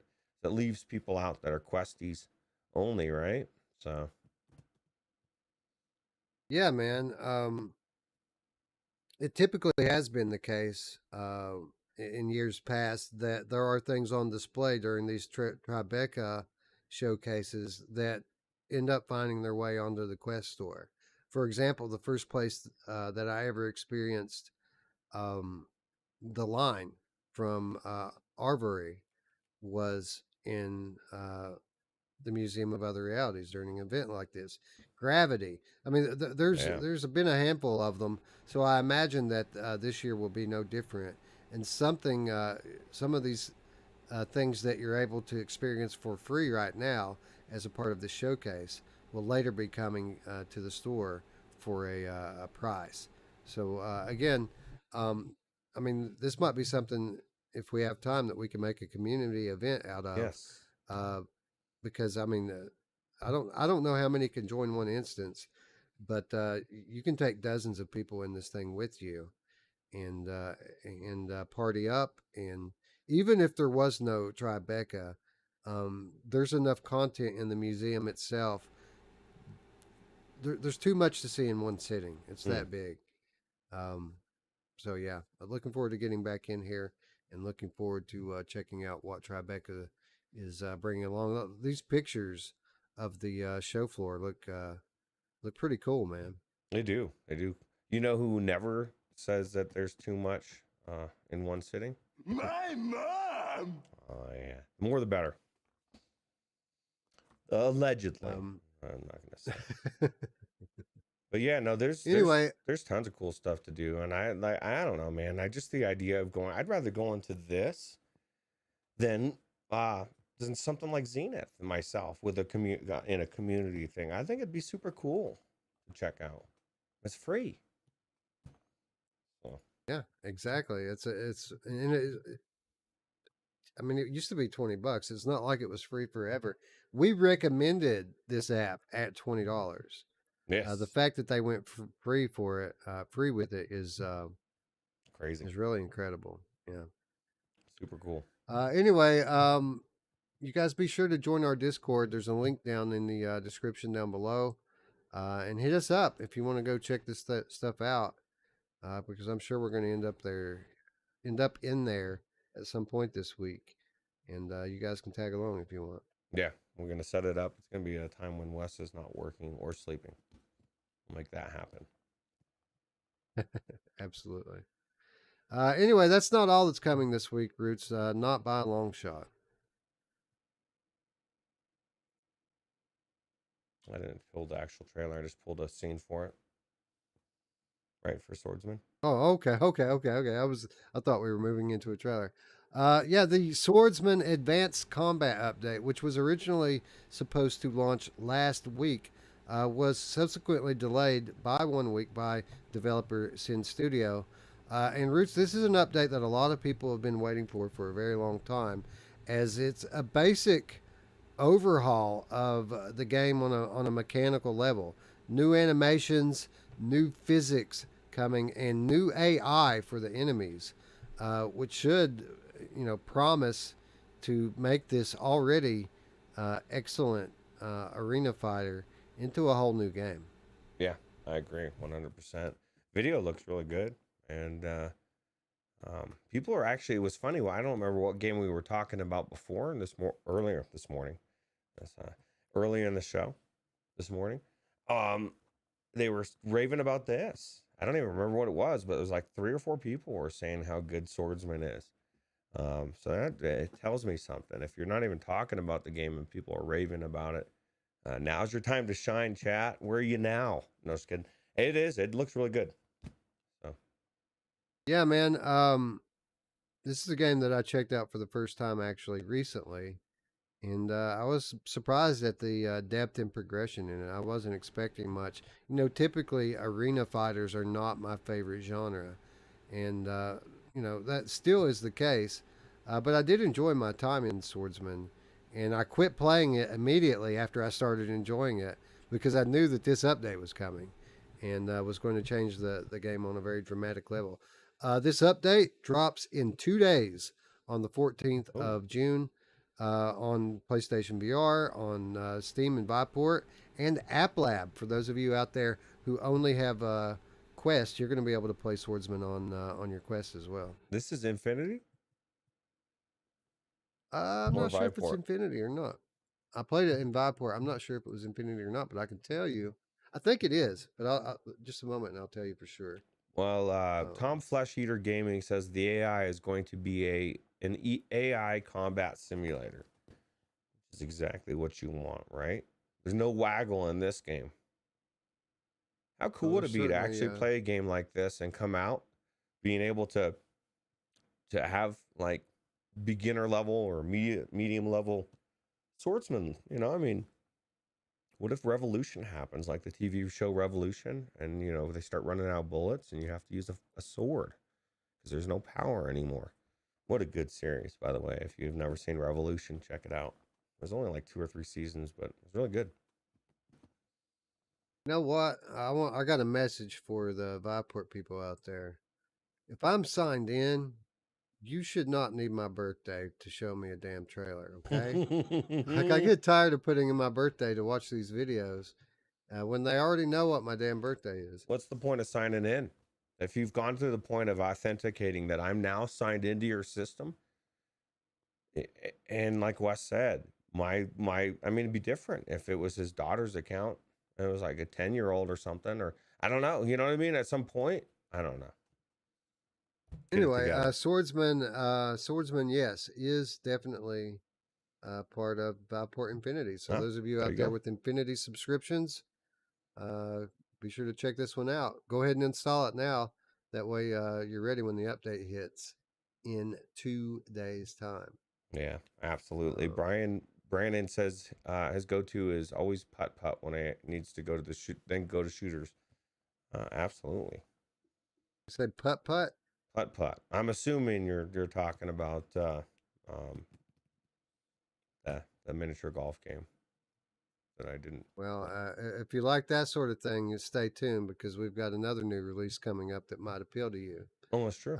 But before we get there, Swordsman, not the only game that's receiving a significant update this week.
This again from Jamie Feltham, Upload VR. The first major content update for VR MMO Zenith arrives very soon. The anticipated update arrives on Quest, PSVR, and PCVR just a week from the publishing of this article on June 16th. We debuted the full trailer for the update for the first time at the Upload VR showcase. As the trailer reveals, Celestial Throne will add 6 new instance dungeons, 8 new sets of armor, along with headgear and over 20 new quests. Developer Roman VR has often talked about how it wants to deliver dynamic dungeons that react to the player's presence in this update. In March, the team hinted that it would add dozens to hundreds of hours of content depending on your dedication. The trailer gives us a look at some of the new dungeons we'll explore as part of the update, including a giant fortress floating in the sky. We also get a look at some of the new enemies included and the environmental challenges you'll face. Ruuts, I've kind of been itching to get back into Zenith for a little while anyway. This just seems like the perfect excuse to do just that. Yeah, absolutely. Mepper says Zenith is a lot of fun if you go in with the right set of people, and I agree. It's pretty much every game, right? But I mean, this as I'm watching that trailer, Wes, I don't know how the hell that they did it to where everybody's fluently moving and in this space, and it's so open world, and you know what I mean? That it's just the scale, it's just crazy. Yeah, I mean, Yeah, man. my characters needs to be leveled up anyway, so this is a perfect excuse to go in there, right? For sure. Seems like it's going to be a good week for multiplayer, right? Like we just did Beanstalker, which was great with friends. You can take up to 3 with you in that. We just talked about the Museum of Other Realities, which you can take a couple dozen people in. I'm pretty sure. And then now we have this, the Zenith update, which we could probably take 100 in this thing with us if we wanted to, right? Yeah, absolutely. Although I've the guild portion of this game is dead to me. They fucked it up. I don't care about how they you know what I mean? Trying to fight in one person and all that whole weirdness. Yeah. It's just there's no reason for it for me. I'm not going to invest that much time in this game. The time that I'm going to spend in it will be really hanging out with friends and just chilling and doing some questing, right? So Delirium in the chat says Sunday fun day for sure, right? yeah, Man. It's all about the multiplayer today, and I meant what I said. I've been a little bit. I've had a bit of an itch to get back in Zenith. We've been doing a lot of After the Fall lately, but it's interesting, or at least notable, that we do have other options when we want to play with multiple friends on multiple platforms. Zenith also, while the gameplay might not be quite as engaging as After the Fall, it's a big open world that you can explore together, and that has a lot of merit in and of itself. You make it what the content creates itself, right? And you're not going to be wowed by the questing. I don't think it's going to be who you're hanging out with and chilling. Delirium says also Zenith was dead very quickly. Seemed promising. Yeah, I mean, and that's the thing. They're trying. I've given up hope that it's not going to be it's not going to be WoW. But it never was going to be WoW. And that's my expectation. So I'm going to accept it for what it is, enjoy it for what it is, hope that it does well, and in the background, I'll wait for World of Warcraft in VR, and then I'll be happy all the time, the whole time leading up to it, right? It's not fair to give it expectations of a game that clearly had probably hundreds of millions, if not $1 billion sunk into it, versus the magic that Zenith has done bringing it to VR. Right, and I while I agree with M completely, I was the same for me. Like, I went in and we were pretty gung ho about it for a while, and then just one day interest fell off completely because it was a bit repetitive, and I'm hopeful that updates like this address that kind of monotony that came in the gameplay. But even if it doesn't, this is a nice big playground to meet your friends up, meet up with your friends in, and spend a few hours occasionally, even if we're not, becoming diehard daily players of it as the next big MMO. Yeah, absolutely. And Tom Flesh Eater Gaming says, I'll take Diablo 1 to 2 in VR. I'll take Diablo. I'll take V Rising, something like V Rising in VR would be pretty cool. So, you know what I'd like to do, Roots? I'd like to have a nice new wave shooter that I could play with a friend. who doesn't want another wave shooter that they can play with a friend, right? All right.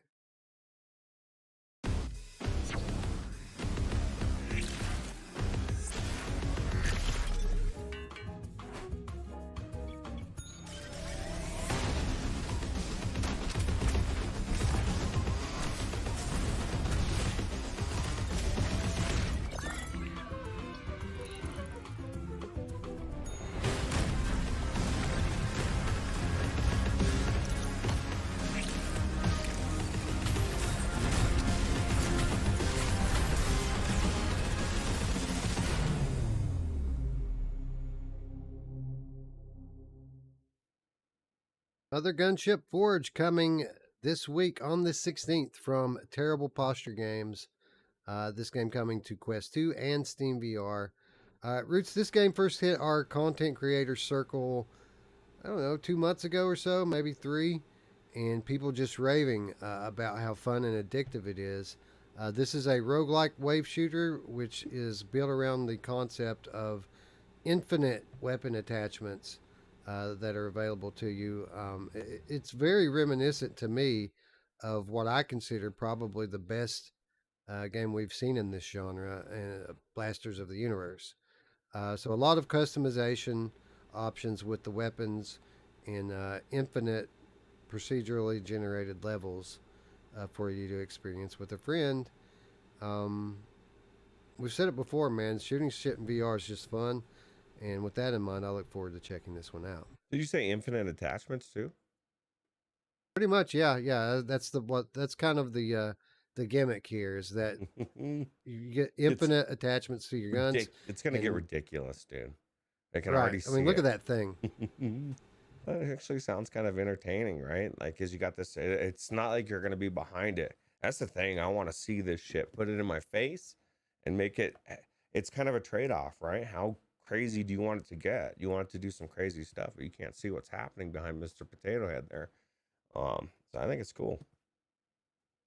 Yeah. Well, the good news is, Roots, is that we do have review access to Ooh. this, and I think we're allowed to talk about it this Wednesday, even though it won't quite be out yet. So tune in this Wednesday for our impressions of Mothergunship Forge. I look forward to checking it out.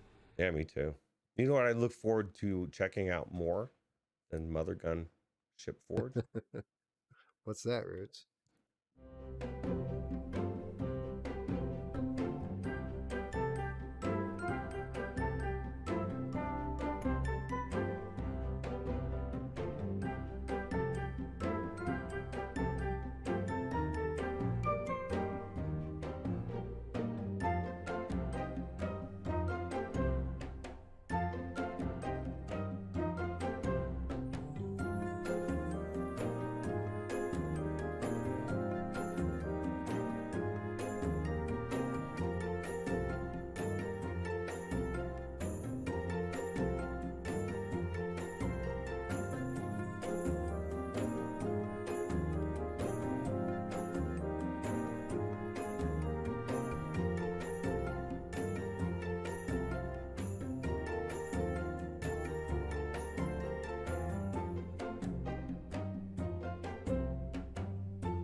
Bocce Time Roots. Bocce Time Roots. This coming to us from our friends at Deep Dive Interactive on the 17th, coming to App Lab and Steam VR.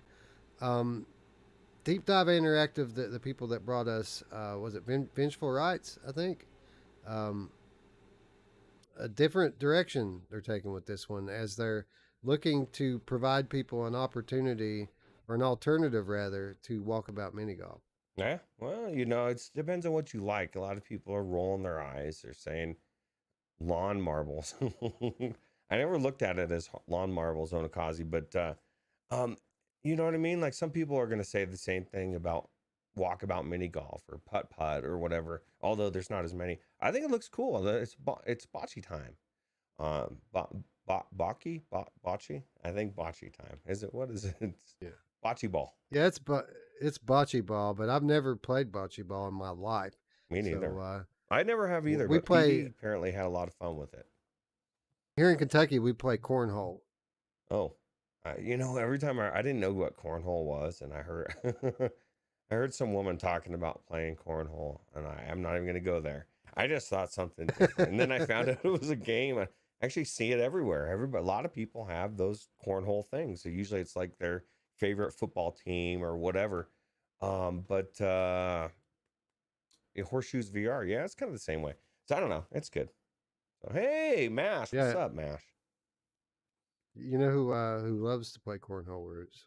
My mom! I wasn't going to go there, but Wes is, and I agree. I appreciate that because somebody had to. The fruit hanging a little too low there. It was hanging. Didn't help myself. Yeah. Anyway, I don't know, man. I've never played bocce ball, but they're aiming for the walkabout crowd here, and that's a very sizable crowd. And I can say that this studio does quality work. Oh yeah. And Vengeful Rights is good. Yeah, who knows? Maybe it'll be good. This is the thing we learned about Vengeful Rights. So at least this developing team is whatever it is, it's going to be so much more when it's if it goes into early access. I don't know much about this. They really support their game, and so that makes me want to get it from that perspective. And it looks cool. So. Yeah, Ryan Brandon agrees. He says it looks pretty cool. And who was it just a moment ago in chat? Bluebell said PD played this and had a blast. And I did notice that PD's already got a video out on it. Of course he does, right? Oh God! And I'll tell you what, the true hardest worker person in VR, and tied with gamertag, right up there neck and neck. Anyway, apparently on the 17th, it is indeed Bocce Time. You guys let us know if you want to see us play this. I'm definitely going to get in there and check it out sometime. If something you're interested in, maybe we'll stream it. Yeah, I'll definitely check it out. One more very notable release. This one been a long time coming to Steam VR, sir. Banger. Hello, chosen one. Any time now? Ah, lovely. Welcome to the mines of Mythrock, sorcerer. Follow me if you dare.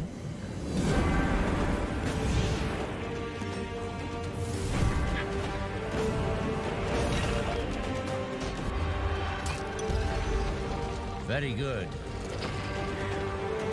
Onward, then. Seek every secret. Plunder every dungeon. Battle every beast.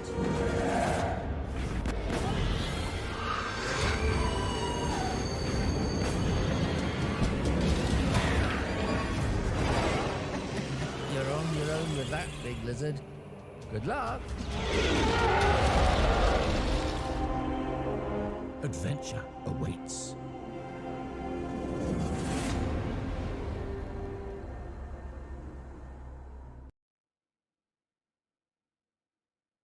Shadowgate VR from Zojoy in association with Azure Drop Studios, also coming on the 17th. This time the Steam VR Roots. This is a game that was amazing on Quest.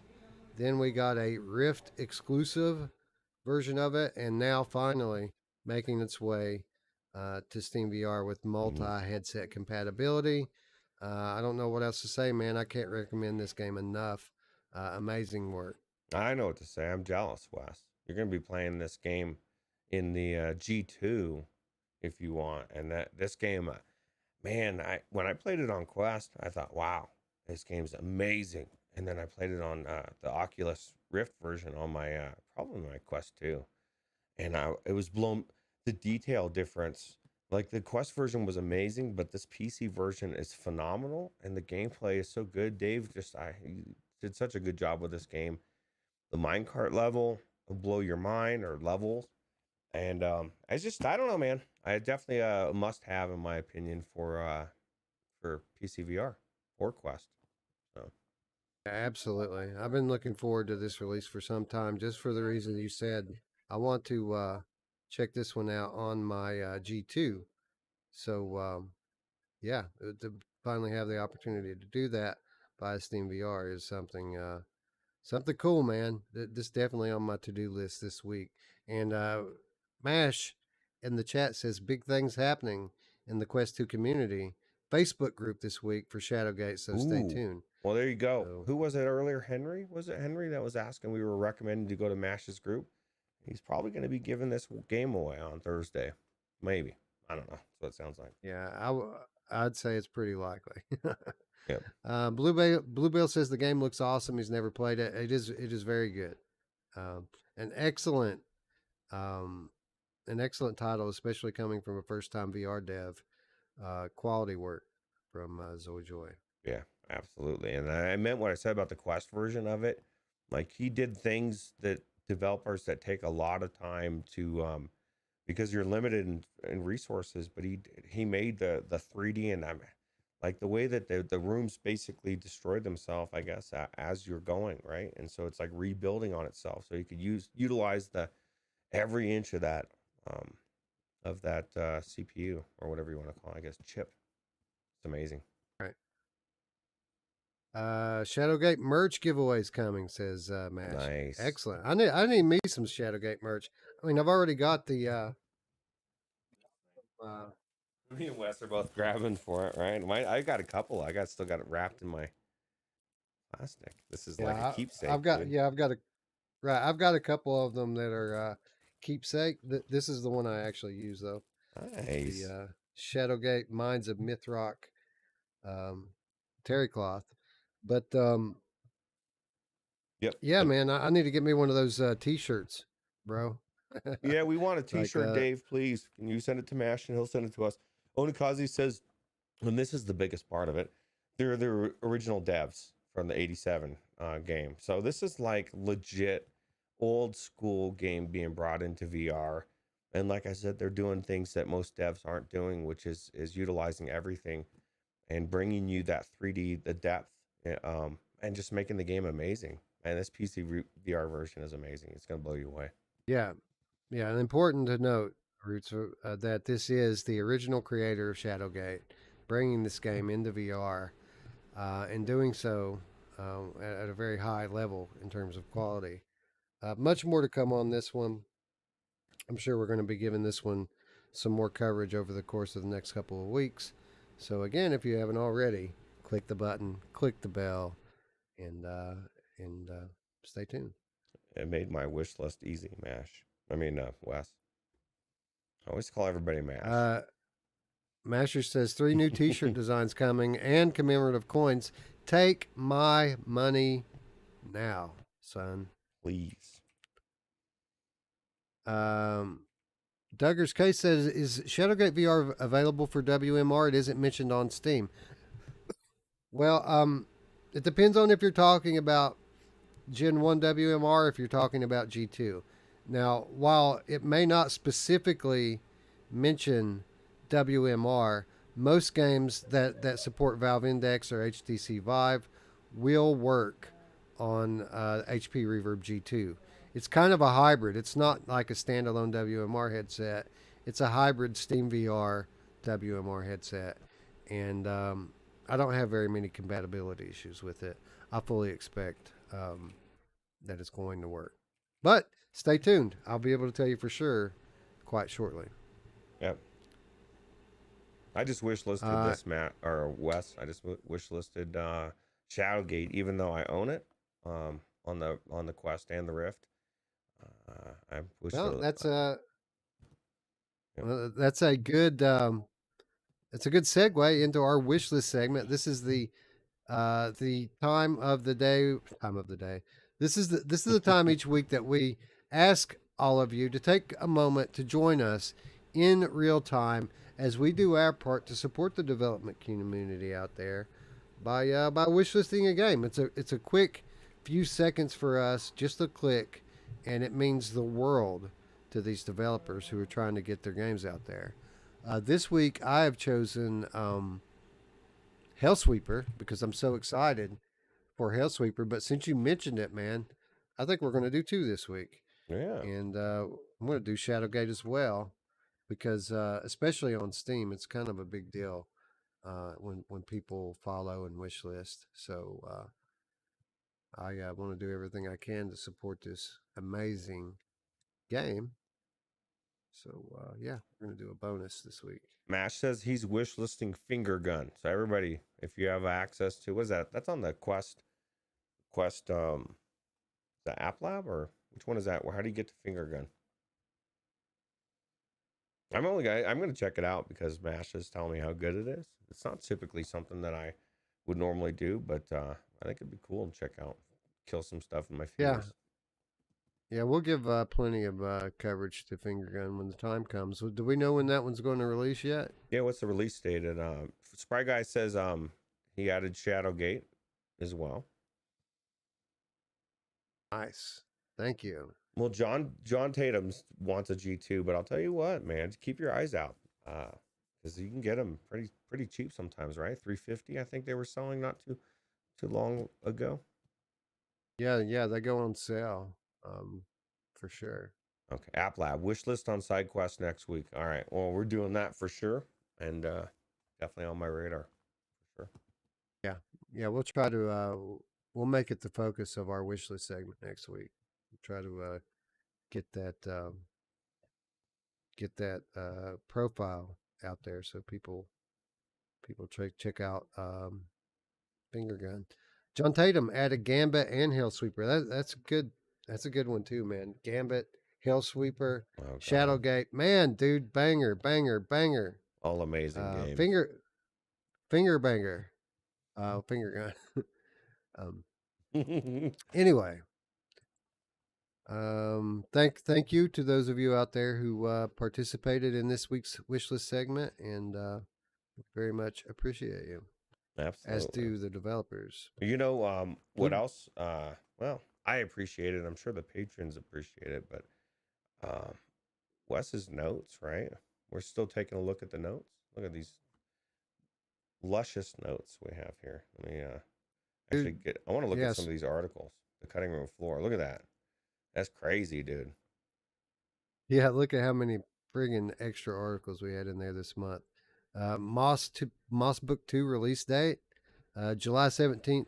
Roots, Moss coming to Quest 2. Yeah. Thumper getting a new update on Steam. How about that? Yeah, that was one of the ones that actually kind of interests me. They've got a couple new modes, I guess it looks like, right? Yeah, new practice mode in Thumper. It allows you to practice sections of levels. I guess for people who are trying to get an S ranking, this is a handy feature, right? Yeah, absolutely. And it's kind of cool that they're still supporting the game, right? After this long. Because not all these are 6 modes. years, dude. They're fixing different things, making an amazing game even better. So, yeah, I love Thumper, man, and good to see it still being supported by the developer. Makes me hopeful for a next gen sequel. Yeah, absolutely. What else do we have here? We've got Vel VR beta getting ready to start up. So definitely check that out, guys, if you're into co-op shooters.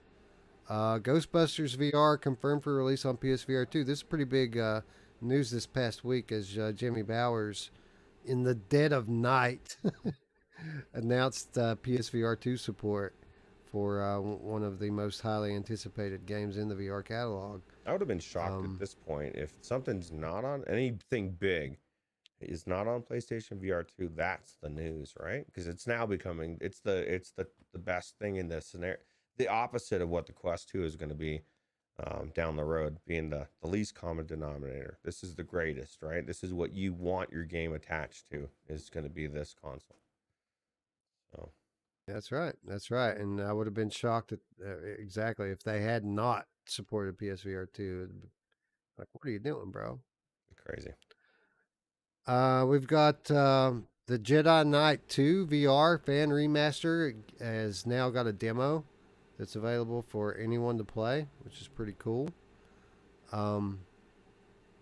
If you'll scroll down to the metaverse section there, Roots, the very first story, for those of you who can't go to the Museum of Other Realities but would like to check out some of this Tribeca content, there are 20 Tribeca shorts available to view for free on MetaQuest through the Horizon.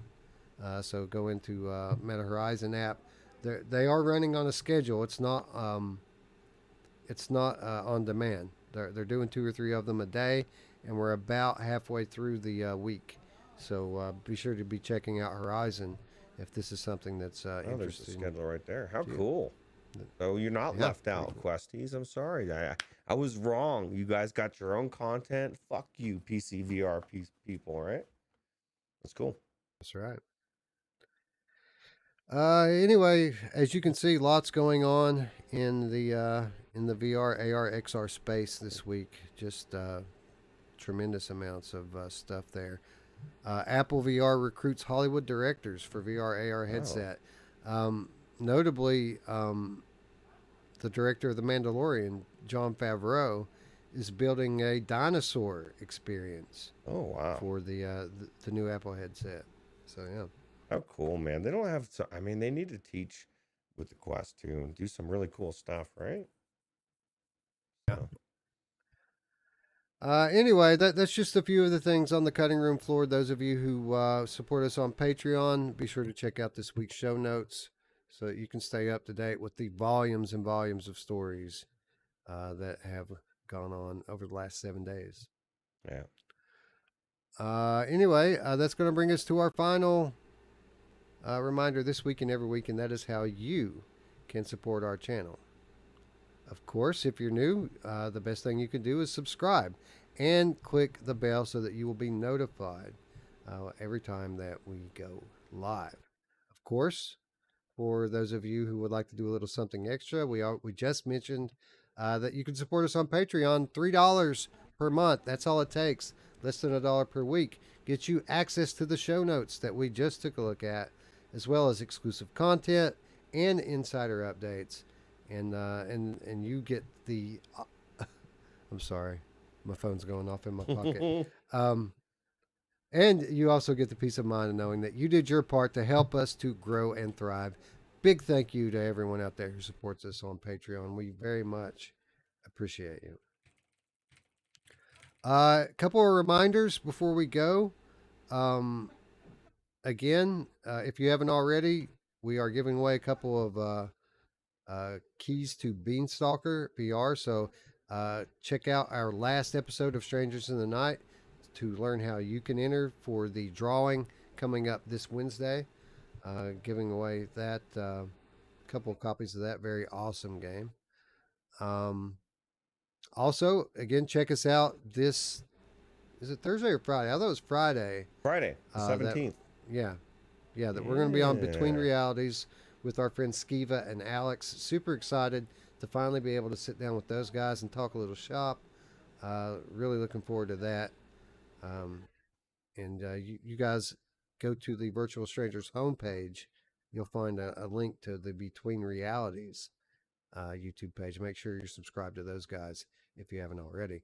As Roots is so kindly showing us up on the screen there, be sure to join us on the Virtual Strangers Discord. There's an invitation in the description down below. That's where we hang out when we're not on the air, when we're not in VR. We're on Discord talking about it. And we cordially invite you to join us on there. We're on there pretty much 24/7. And it's a great community, great family atmosphere.